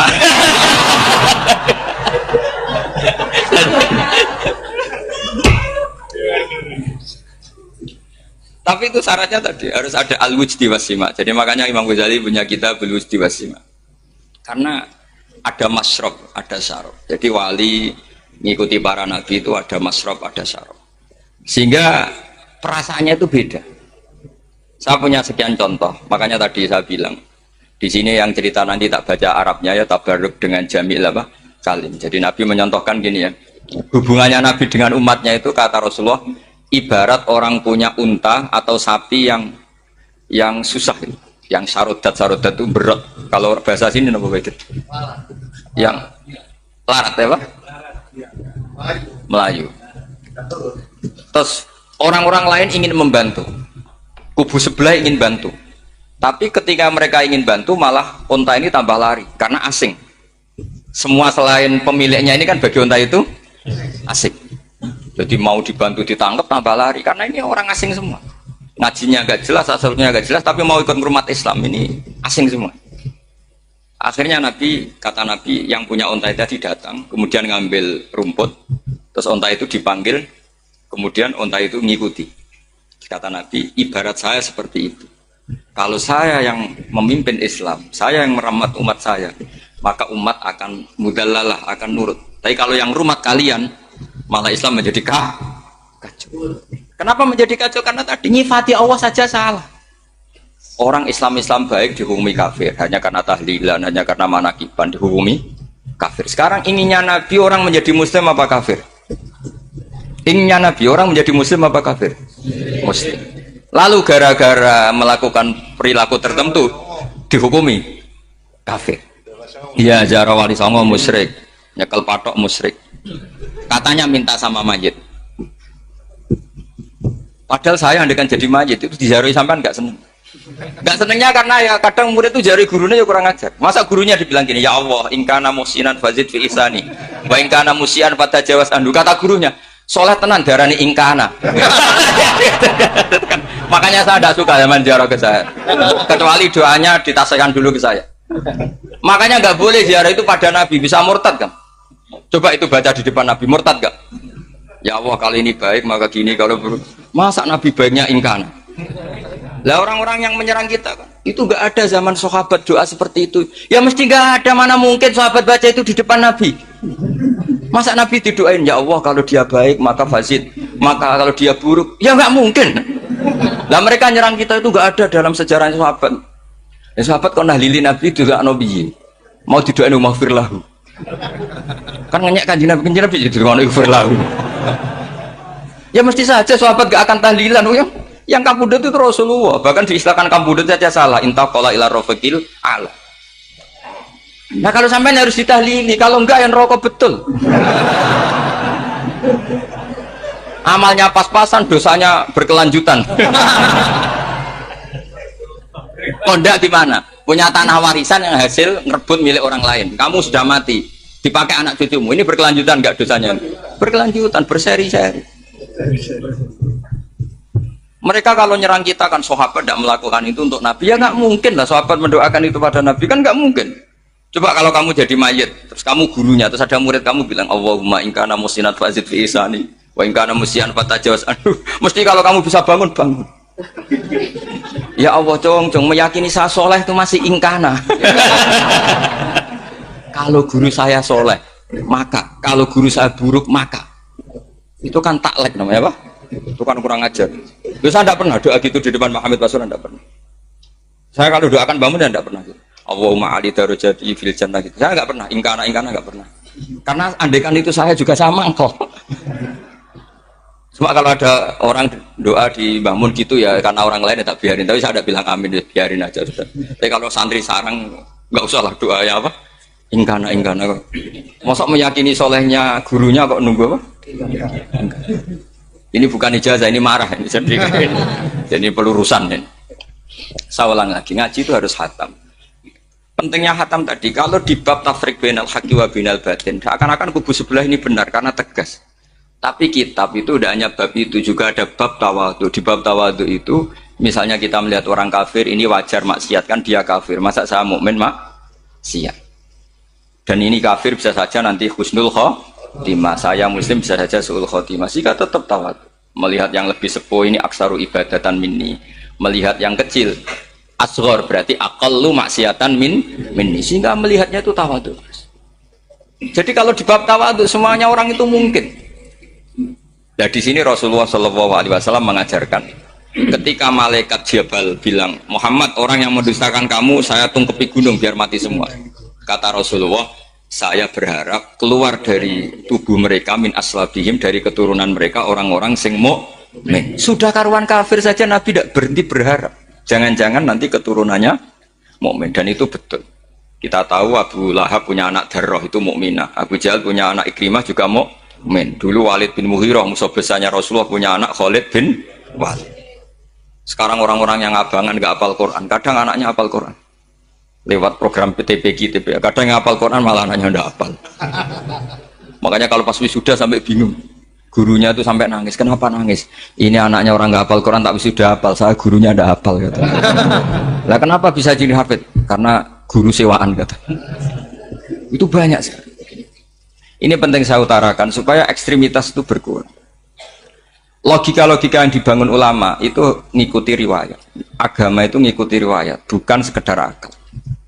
Saya punya contoh ketika kitab Ihya menutup kitabnya, yaitu Imam Ghazali.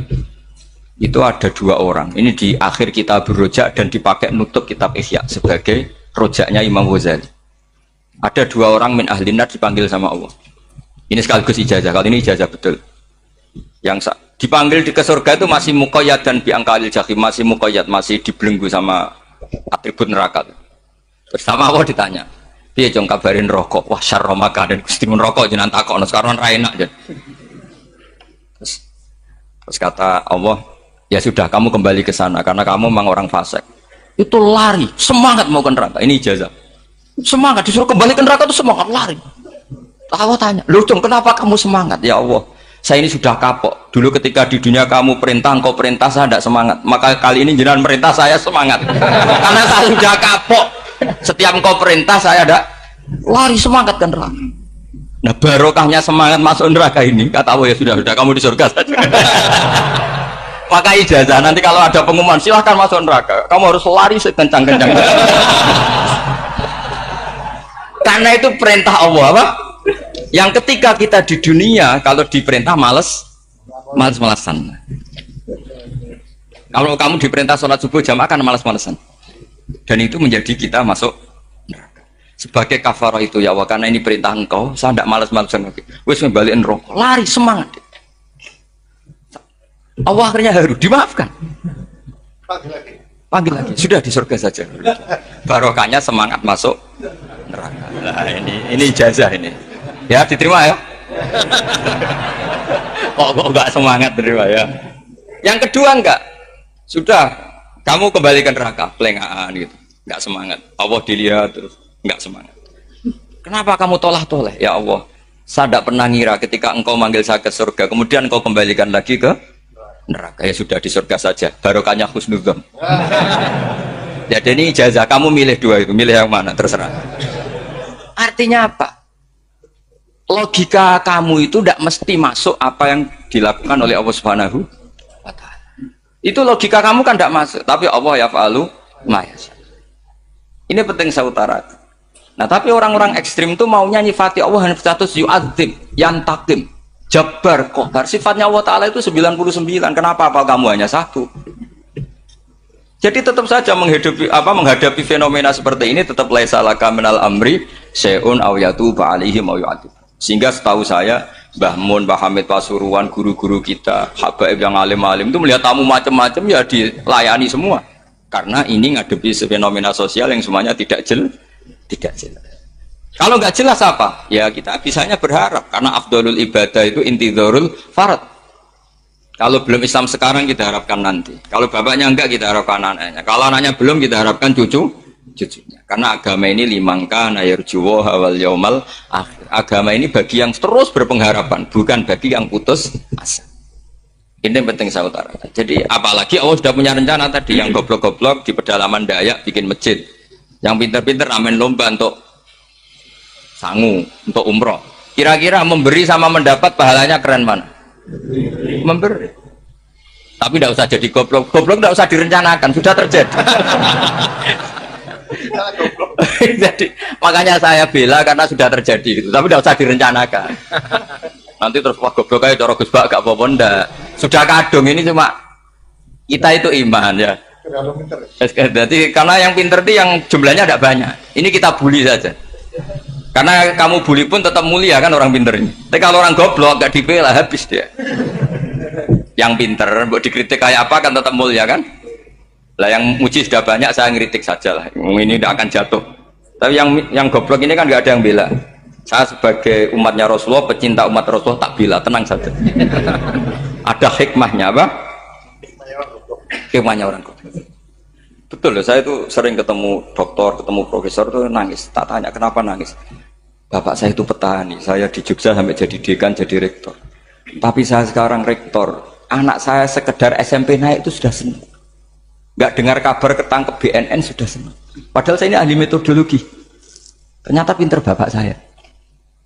Karena bapaknya tadi hanya petani bisa menjadikan anaknya profesor. Tapi profesor tidak mesti bisa jadi. Anak saya naik SMP aja sudah senang. Karena Allah ingin membuktikan pinter kamu itu tidak ada artinya di depan iradatullah. Di depan apa? Iradatullah. Supaya orang tunduk. Lu coba yang jadi ulama tabi'in itu rata-rata abnaul mawali. Anaknya budak yang dimerdekakan. Karena Allah seperti itu. Ada yang tokoh yang tadi zuriyatam ba'duham 4 itu harus kita jaga. Saya termasuk orang yang ditakdir punya mbah-mbah alim, itu juga harus dijaga. Yang enggak alim peluangnya masih banyak. Banyak sebanyak-banyaknya. Asal tadi lewat jalur sregep, dan kalau bodoh ngaji saya nanti. Tak ajari robbana ma khalaqta hadza napa? Karena ayatnya gitu, min dzurriyyati Adam wa mimman hamalna ma'anu wa min dzurriyyati Ibrahim wa Israil. Terus terakhir ditutup wa mimman hadaina wajtabaina. Itu umum. Tidak jalur nasab. Siapa saja yang hadaina wajtabaina. Ini penting saya utarakan, jadi ini sebagai penutup tak baca teks Arabnya supaya kita dapat barokah jami'ul kalim. Karena sebarokah-barokahnya bahasa Jawa atau bahasa Indonesia masih barokah bahasa Arab. Cuma kalau tidak saya terjemah dulu, nanti saya baca ini kamu amin amin dikira doa aja sih. Makanya ini diterangkan dulu biar gak korban apa diamini. Karena saya ini pernah Jumatan di satu kampung, imamnya itu sepuh. Imamnya sepuh, khutbah itu gak selesai karena dia gak bisa menyelesaikan sesuai teks di bukunya itu. Yang belakang mangkel terus amin amin. Akhirnya Pak Khotib ngadeg lagi, cungkur doa tunggu.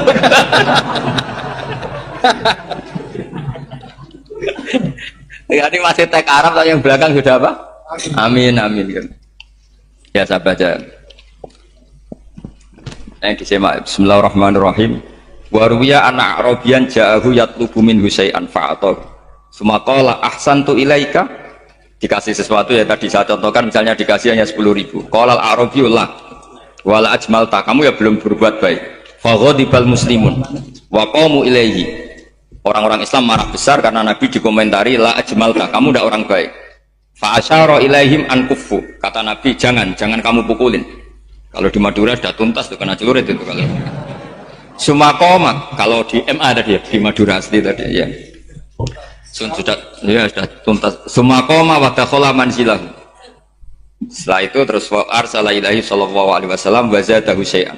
Kemudian Nabi menyuruh dia, ayo masuk rumah terus ditambahi. Faqala ahsantu ilaika qala na'am fajazakallahu min ahlin wa asyiratin khairan. Setelah ditambah banyak sama Nabi, saya sudah baik sama kamu. Wah, baik kalau sekarang baik. Itu mengatakan baik karena ditambah uang loh. Bukan karena dari nuraninya, karena ditambah uang, ditambah duit. Amplopane ditambahin. Faqala lahu Nabi sallallahu alaihi wasallam, innaka qulta ma qulta wa fi nafsi ashabi min dzalika syai'un. Fa in ahbabta faqul baina aydihim ma qultu baik. Ma qulta baina yadayya hatta yadhaba ma fi sadrihim 'alaika. Kamu tadi ngomong dan menjadikan sahabat saya tersinggung. Coba sekarang klarifikasi supaya mereka clear, apa? Itu menunjukkan klarifikasi itu termasuk wataknya Rasulullah Shallallahu Alaihi Wasallam. Tadi kamu menyinggung saya di depan umum, maka sekarang kamu muji saya juga harus di depan umum supaya clear, supaya mereka tidak punya perasaan macam-macam. Sudah akhirnya qala na'am falamma kana al-ghadu awil asyu ja'a faqala sallallahu alaihi wasallam inna hadzal arabiyya qala ma qala fazidnahu fazama'nahu radiya kadzalik qala na'am fajazakallahu min ahlin wa asyiratin khairan. Terus faqala Nabi sallallahu alaihi wasallam, ini penting ya bagi semua dai, bagi semua ustaz, masali wa masalu hada masalu rajulin lahu naqatun syaradat alaihi fattaba'an nasu wa fa'atba'an nasu falam yaziduha illa nufuran. Fana dahum sahibuha khallu baini wa baina naqati fa inni arfaku biha minkum. Jadi namanya unta, sapi atau kuda itu lebih terbiasa sama pemiliknya sama orang lain. Sama pemiliknya. Kalau orang lain ikut bantu ketika berat malah tambahlah lari. Sama kiai sama umat itu, kalau kiai kan punya syafaqah sama umat. Maka ininya umatnya dimaafkan. Tapi kalau kubu sebelah ininya mengkafirkan, mendosakan, membid'ahkan. Itu bisa diharap nggak umat mau kembali, malah lari. Makanya saya pernah ngalami ini serius. Ada orang tukang ngafir nawang NU gitu. Di majelis, satu majelis dengan saya. Singkat cerita, semua NU pinter. Waya jamaah duhur itu waya sholat.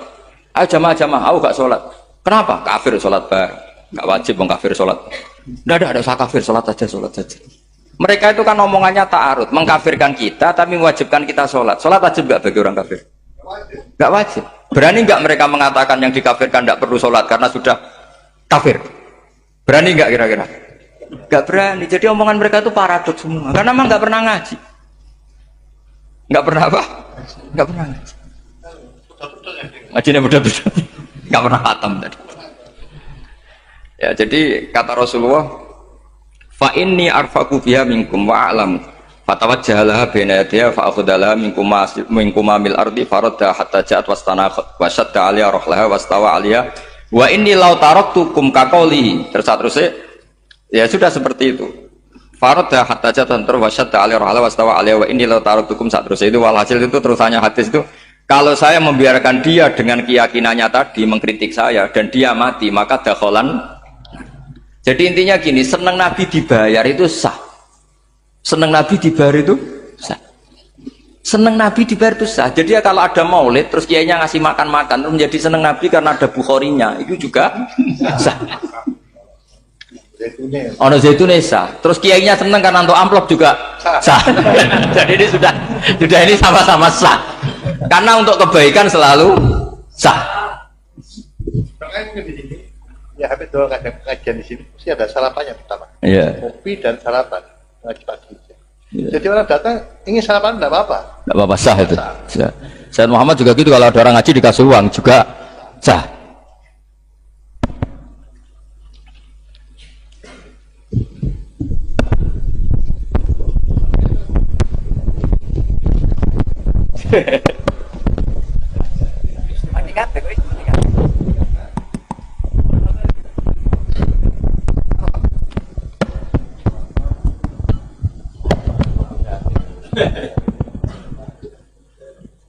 Oke.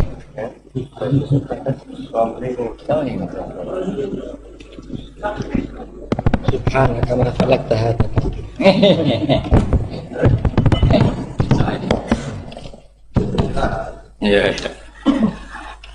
ya jadi ini jelas ya, jadi riwayat ini jelas. Kemudian riwayat yang ada di kitab Bukhari ketika Rasulullah didustakan, dibully.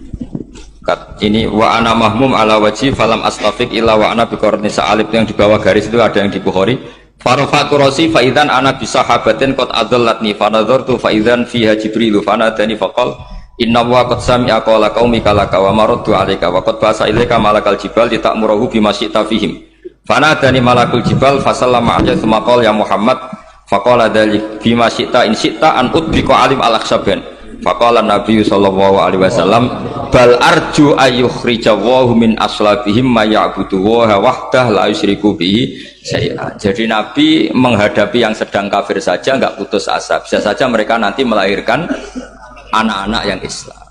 Jadi kalau ada kiai menghina orang kafir itu jangan melihat kiai kok kancanan wong kafir. Yang benar itu kiai yang penuh harapan. Sehingga sama orang kafir saja berharap. Tapi sekarang enggak, kiai kancanan wong kafir, kiai kok kancanan wong fasik. Logikanya dibalik. Kiai nelateni wong kafir nak menawa anak turune masuk Islam. Kiai nelateni wong fasik anak menawa dadi soleh. Logikanya harus seperti itu. Nah soal perang itu beda. Perang kan mereka sudah menstatuskan diri ingin bunuh kita. Tentu kita harus berani untuk mempertahankan diri. Tapi kalau kondisi normal tidak bisa seperti itu. Ini kan kondisi normal. Itu Rasulullah. Ya nggak boleh. Karena tadi. Bahkan kalau saya pernah ngaji ini di Sidogiri, pernah cerita Rasulullah jajar Nabi Nuh. Ada seorang wali, pasnya Abu Hasan Asyadili. Siapa Abu Hasan apa? Asyadili. Mimpi ketemu Rasulullah jajar Nabi Nuh. Kemudian Nabi Nuh itu digojlok sama Rasulullah. Kamu pernah maksudkan kaum kamu, bisa saja fi aslabihim atau fi zuhurihim ada nasamatan sing tu'minu billah. Sekarang misalnya begini ya, ini orang kafir. Di sini itu ada gen yang ribuan ila yaumil qiyamah.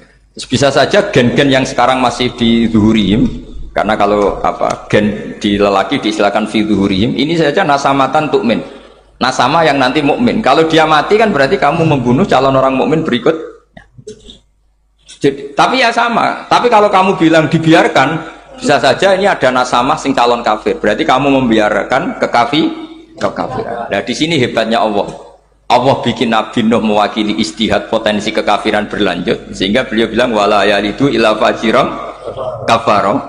Paham ya kan? Rabbila tadzar alal ardi minal kafirina dayara innaka intadzarhum yudillu ibadaka wala yalidu illa fajiran kafaro. Logika itu terwakili oleh Nabi Nuh. Logika bisa saja ini ada nasamatan untuk minubillah.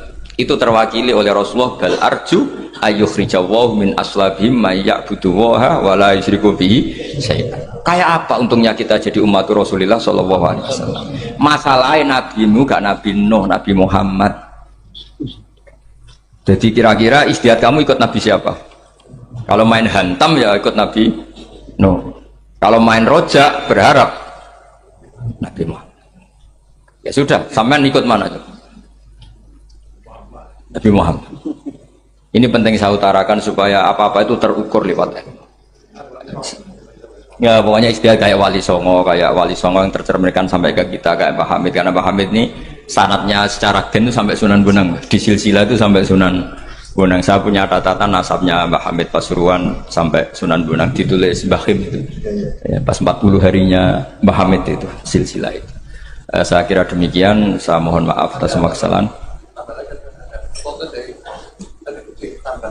Wah, baru mulai. Ya Santi Putri itu gak usah mikir besar berat-berat, yang penting nurut suami, itu kata para suami. Tapi kalau suaminya gak layak diikuti ya diberontak saja gitu. Karena gak ada sesuatu yang luar biasa kayak perempuan. Itu kata Sayyidina Umar, pernah dia mau jalan ya, dicegat sama Khawlah itu bintu Salaf. Itu sampai 3 jam. Padahal Umar sudah Amirul Mukminin. Sudah siapa? Amirul Mukminin. Tapi ketika ditanya, kenapa engkau berhenti karena orang tua ini? Kamu tahu orang tua ini siapa? Ini ketika protes itu didengar langit sabtuju.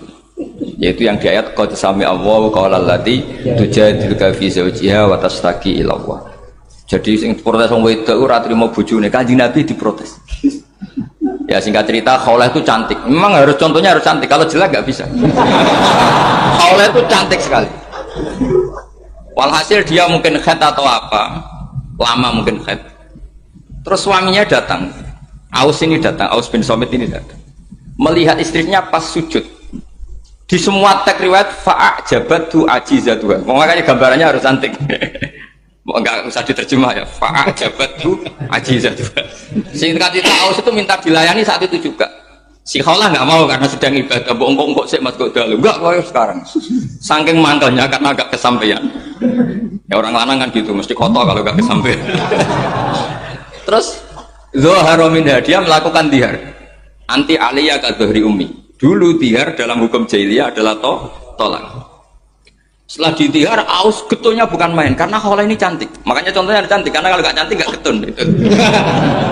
Terus kalau nggak cantik juga suaminya tidak kesusu gitu. Sudah tahu semua pokoknya gitu punya ada. Singkat cerita akhirnya suaminya datang ke Rasulullah. Ya Rasulullah, saya ini sangat mencintai istri saya, tapi tadi saya keterucut dihar dia. Lalu solusinya gimana? Ini karena tambahnya khas perempuan, kata Mbak Idris ya sudah tak turut ini khas perempuan. Kemenangan partai apa? Perempuan. Tapi tidak PSI, ini kemenangan partai perempuan. Kata Rasulullah, sementara hukumnya begitu. Kalau dihar itu bimanzilatit tolak. Ya sudah kamu nggak bisa kumpul lagi sama dia. Istrinya dikasih tahu protes. Apa? Hukum apa-apaan itu? Diparani Rasulullah. Ini hukum tidak benar ya Rasulullah. Ya tapi setahu saya hingga detik ini saya sebagai Nabi hukumnya baru begitu. Nggak benar. Dibuantah terus sama Nabi diancam gini. Kalau engkau tidak bisa memutuskan, tak laporkan Allah.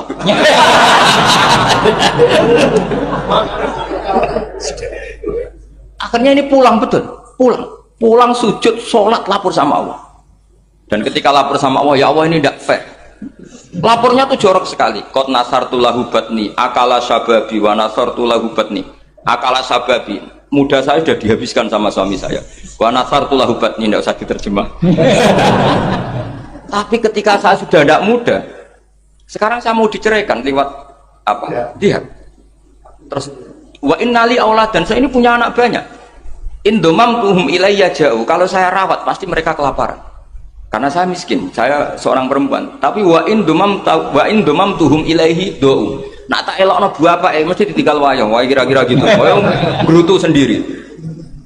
Akhirnya Allah jawab bahwa dihar itu tidak tolak. Lah akhirnya Nabi manggil dia, panggil perempuan tadi. Padahal Nabi gak dengar, itu di kamarnya sendiri perempuan tadi.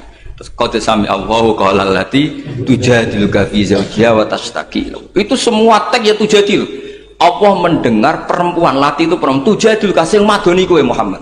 Nek ada dikai di padang wedok enteng, Nabi saja dilabrak. Wes musuh perempuan tuh repot. Nabi dilabrak. Sampai jadi surat Mujadilah. Makanya saya kalau baca Mujadilah, yang baca Mujadalah. Ini kaitannya dengan tasrif. Jadalah, yujadilu, mujadalah. Karena sekali nggak bisa tasrif, nggak sah jadi mufasir. Ya, jadi kalau kafaro ya kafiru ya takfiron. Iya. Kira-kira kan gitu. Fa'ala yufa'ilu ya takfilan. Jadalah yujadilu, mujadalatan. Keyakinane jenengan nu wajah niku aurat boten, wajah wong wedok. Ayo, sing elek kan. Ayo, aurat ta ora? Nggih kan. Jadi lucu, makanya saya itu pernah survei, semua kiai alim niku nate kula tangkleti, sing alim. Indonesia itu ulama itu prakteknya itu intikal madzhab, tapi tetap muni Syafi'iyah. Nah cara madzhab Syafi'i wajah wong wedok itu aurat kharijah salat. Jadi wong wedok nak salat, iku wajahnya gak aurat, tapi di luar salat aurat. Sehingga seharusnya semua kiai Indonesia ya cadaran mergo madzhab napa? Syafi'i. Tapi prakteknya semua ulama Indonesia itu madzhabnya Hanafi. Jadi bojone, putri-putrine, santrine udah biasa jilbaban biasa wajahnya ketok. Dan itu nganggo madzhab Hanafi yang diikuti oleh ahwalnya ulama seluruh dunia, termasuk Imam Suyuti, nafsiri ilama dhuhara minha wa huwa al-wajhu wal kafan. Apa wa huwa al-wajhu wal kafan.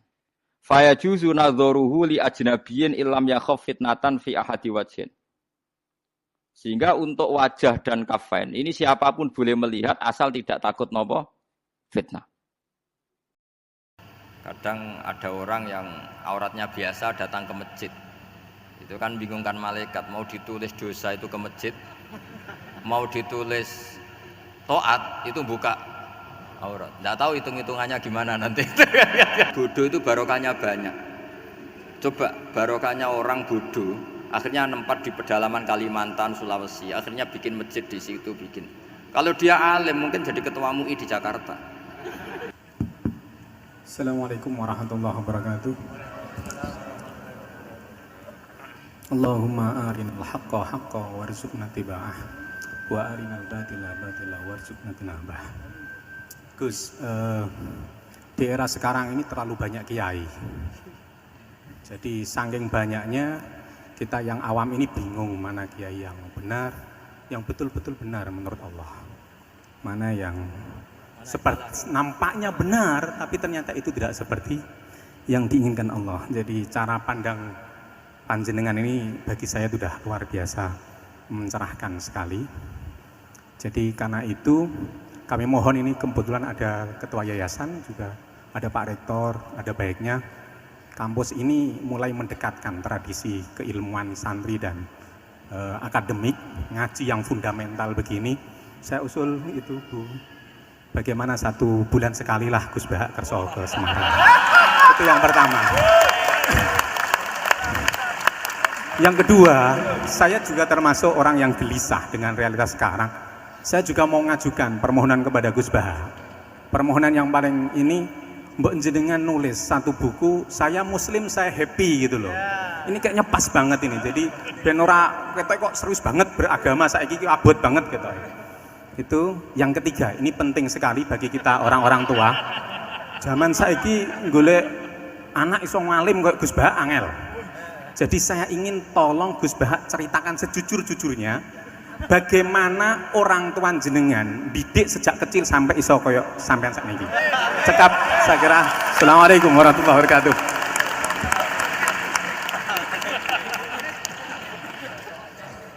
Yang kedua, monggo.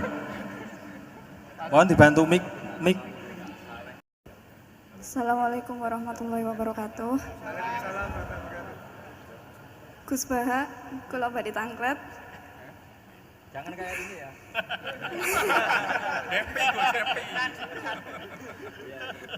Untuk perempuan, hakikatnya menutup aurat niku pripun? Soalnya kula gadah teman niku rata-rata santri tapi kok mboten menutup aurat secara sempurna. Nah, kula pengen ngertos ilmune niku sing jelas pripun. Sampun.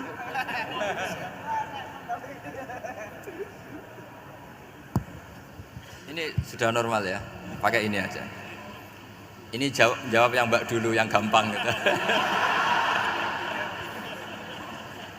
Ya yang jelas itu satrul aurat itu ada yang fisik ya, kayak menutup aurat dalam mazhab Syafi'i kita tahu auratul mar'ah fis sholat itu ada pengecualian ilal wajah wal kafen. Tapi kalau kharijah sholat adalah jami'u badaniha dalam mazhab Syafi'i. Tapi dalam sebagian ulama mengatakan ilal wajah wal kafen tetap termasuk istisna di luar sholat.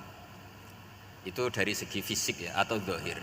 Tapi sebetulnya juga harus dilakukan satrul aurat secara maknawi, menutup sesuatu yang buruk. Artinya kan gini ya, aurat itu kan sesuatu yang buruk kalau kelihatan ya. Sehingga misalnya kasus di beberapa negara mungkin fisiknya sudah benar ditutupin tapi mungkin tetap maksiat. Tapi ada yang gugat, yang penting nggak maksiat meskipun buka aurat. Ya keliru, buka aurat sendiri sudah maksiat, itu malah aneh lagi ya. Tapi yang jelas filosofi hijab atau satrul aurat itu usahakan yang zahir maupun yang apa? Batin. Karena Indonesia itu memang agak unik. Saya sering ketemu peneliti dari beberapa negara, meneliti Indonesia itu paling pusing. Kadang ada orang yang auratnya biasa datang ke masjid. Itu kan bingungkan malaikat, mau ditulis dosa itu ke masjid, mau ditulis toat itu buka aurat. Nggak tahu hitung-hitungannya gimana nanti.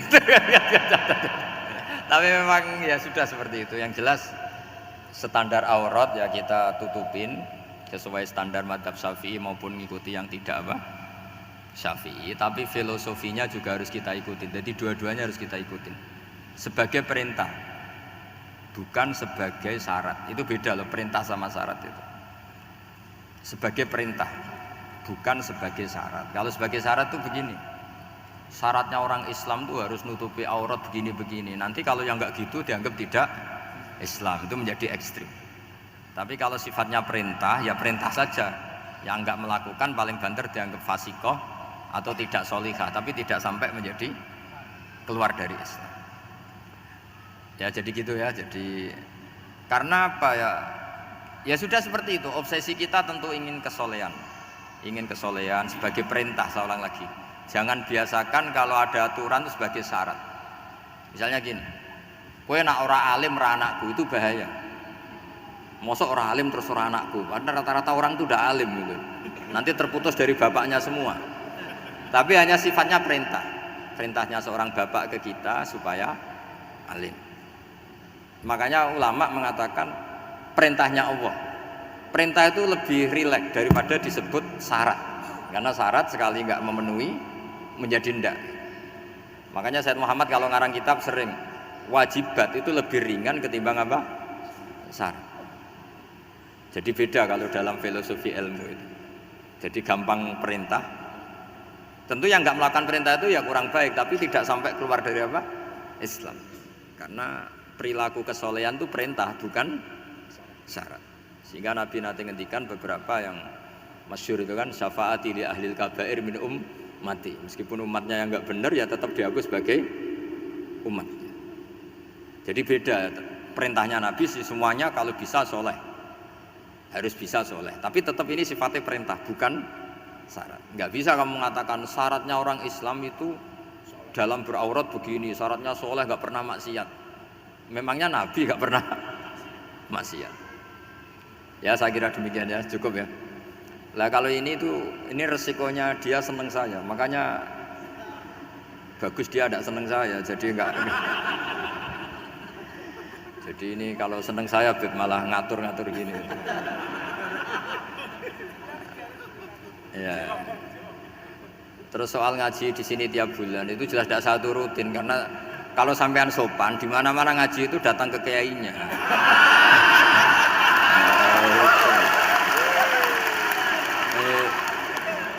Itu kalau Imam Malik ada pertanyaan kayak Anda dimarahin, al ilmu yu'ta la ya'ti.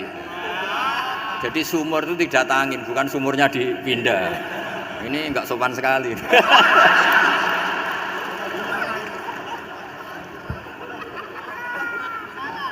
Terus menyangkut orang tua, kenapa saya alim, itu juga nggak boleh dijawab. Rata-rata orang itu udah alim, masa orang tua seluruh Indonesia salah? Itu ada hikmahnya sendiri. Saya kali-kali ngaji, bodoh itu barokahnya banyak. Coba barokahnya orang bodoh, akhirnya nempat di pedalaman Kalimantan, Sulawesi, akhirnya bikin masjid di situ bikin. Kalau dia alim mungkin jadi ketua MUI di Jakarta, nggak akan punya desa binaan. Jadi Allah mendesain ini sudah sempurna, sudah tidak usah protes, sudah begitu aja. Coba ada orang alim alamah, kira-kira itu kan nggak akan di pedalaman Kalimantan Sulawesi. Barokahnya santri rodok bodoh itu, akhirnya kerja di dalam hutan, kerja di kampung-kampung, akhirnya agama ada di mana? Kalau pinter semua, di Unisula semua jadi rektor nanti. Jadi Allah mendesain ini sudah baik, tidak usah dipaksakan sesuai versi kamu, nggak usah. Jadi ya sudah, memang seperti itu. Jadi dulu zaman sahabat itu, saya cerita sedikit. Nabi itu kalau muji Madinah itu sundel langit, kalau muji Mekah ya sundel langit. Tapi Sayyidina Ali keluar ke Kufah. Sayyidina Ali itu akhirnya pindah ke Kufah, ke Najaf. Karena pikirannya Sayyidina Ali, Mekah Madinah hanya baik secara buk'ah, secara tanah. Tapi di antara kebaikan Nabi adalah nasrul Islam. Akhirnya Sayyidina Ali milih ke Kufah. Andai kan sahabat tidak milih keluar dari Mekah Madinah sebagiannya, pasti Islam tidak menyebar. Karena semuanya tersentralisasi di Mekah dan Madinah. Tapi ada saja sahabat yang tetap nyaman di Mekah Madinah, karena sholat di sana sebagaimana 1000 sholat. Ya sudah seperti itu, dilihat gampang saja. Akhirnya yang di Mekah Medina ya tidak ngeritik yang keluar juga gak ngeritik yang di Mekah Medina. Jadi yang alim tidak ngeritik yang bodoh apalagi jangan ngeritik yang alim. Yang jelas orang bodoh ngatur orang alim itu dosa itu yang. Keyakinane jenengan niku wajah niku aurat boten, wajah wong wedok. Ayo sing elek kan, ayo aurat ta ora? Nggih kan. Jadi lucu, makanya saya itu pernah survei semua kiai alim niku nate kula tangkleti, nggih sing alim. Indonesia itu ulama itu prakteknya itu intikal madzhab, tapi tetap muni Syafi'iyah.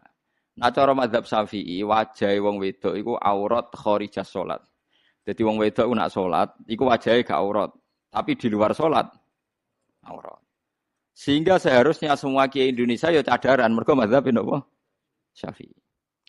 Tapi prakteknya semua ulama Indonesia itu madzhabnya Hanafi. Jadi bojone, putri-putrine, santrine udah biasa jilbaban biasa wajahnya ketok.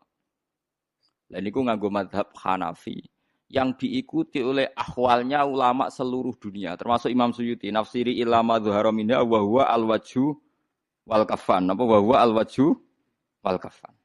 Fa yajuzu nadharuhu li ajnabiyyin illam yakhaf fitnatan fi ahadi wajhin. Sehingga untuk wajah dan kafain ini siapapun boleh melihat asal tidak takut nopo fitnah. Kata Rasulullah, saya dikasih hadiah yang para nabi sebelum saya enggak dikasih hadiah itu. Apa itu? 5 hal itu. Di antaranya apa? Kata Rasulullah, wa utitu khawatima suratil Baqarah. Saya dikasih terakhir-terakhirnya surat Baqarah. Di surat Baqarah itu umatnya Nabi dapat bonus dan ini luar biasa, yaitu ayat Rabbana la tu'akhidna inna sina wa akhtana. Ya Allah, jangan hisab kami, jangan beri sanksi kami, jangan azab kami kalau suatu saat kita lupa atau salah. Nah, SP nak kowe urung salah padahal mesti salah. Rai-rai ini gak mesti salah. Wis gawe perjanjian mbek pangeran Gusti, ndamel perjanjian lho nggih apa? Setiap saat salah langsung sepuro. Mun mboten usah istighfar malih pun niki pun niku. Terus deal soalnya deal ini. Lah itu ngendikane Kanjeng Nabi senyum-senyum senenge ra karuan.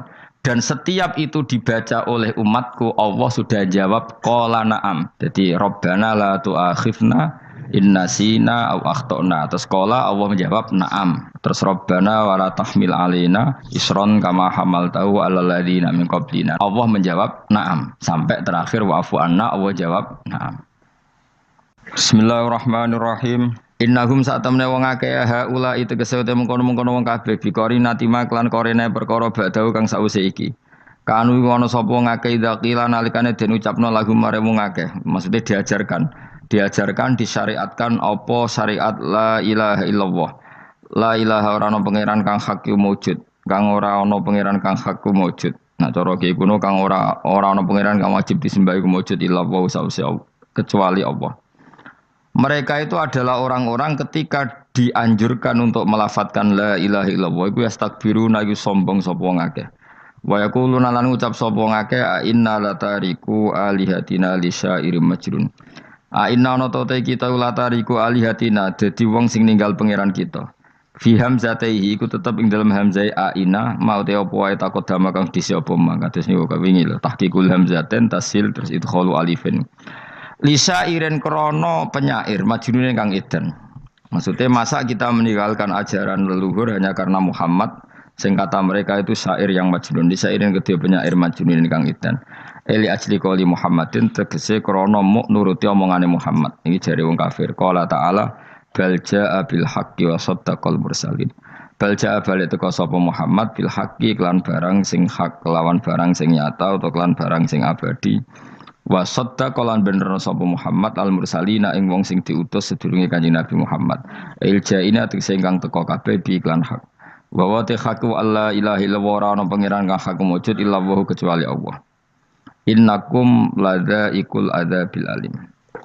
Pun kula terangaken nggih terus mulai napa wa qalu ya wailana hadza yaumuddin terus sekedap ini asyara bidzalika.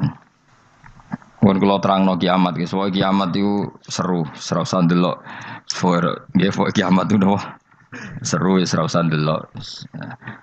Anjing ben nak kiamat itu semua orang dihisab, termasuk sampean-sampean bareng dihisab. Pertama sing dijak itu jelas salat. Jadi kalau masalah ibadah mahdoh itu salat, nah masalah sosial itu asal tidak saling bunuh. Terus kalau terangkan ya, terus ngendikane Rasulullah sallallahu alaihi wasallam ngendikane la yazalul mar'u fi fushatin min dini malam yusib daman haroman. Labain malih ya. La yazalul mar'u fi fushatin min dini malam yusib daman haroman. Seseorang itu boleh serilek-rileknya dalam beragama asal dia tidak punya masa lalu mengalirkan darah yang terhormat. Kamane cara Jawa ora tau mateni wong, ora tau mateni wong, ora tau mateni wong mukmin utawa ora oleh mateni wong sing muahad atau musta'man. Ya ada aturannya lah. Jadi kalau sampean urip ora tau mateni wong iku wis cara beragama iku rileks karena fifus satin mintin. Nah tentu mateni itu ada banyak sebab, diantaranya fatwa yang ekstrim. Sehingga ulama dulu itu senang diguyon sampai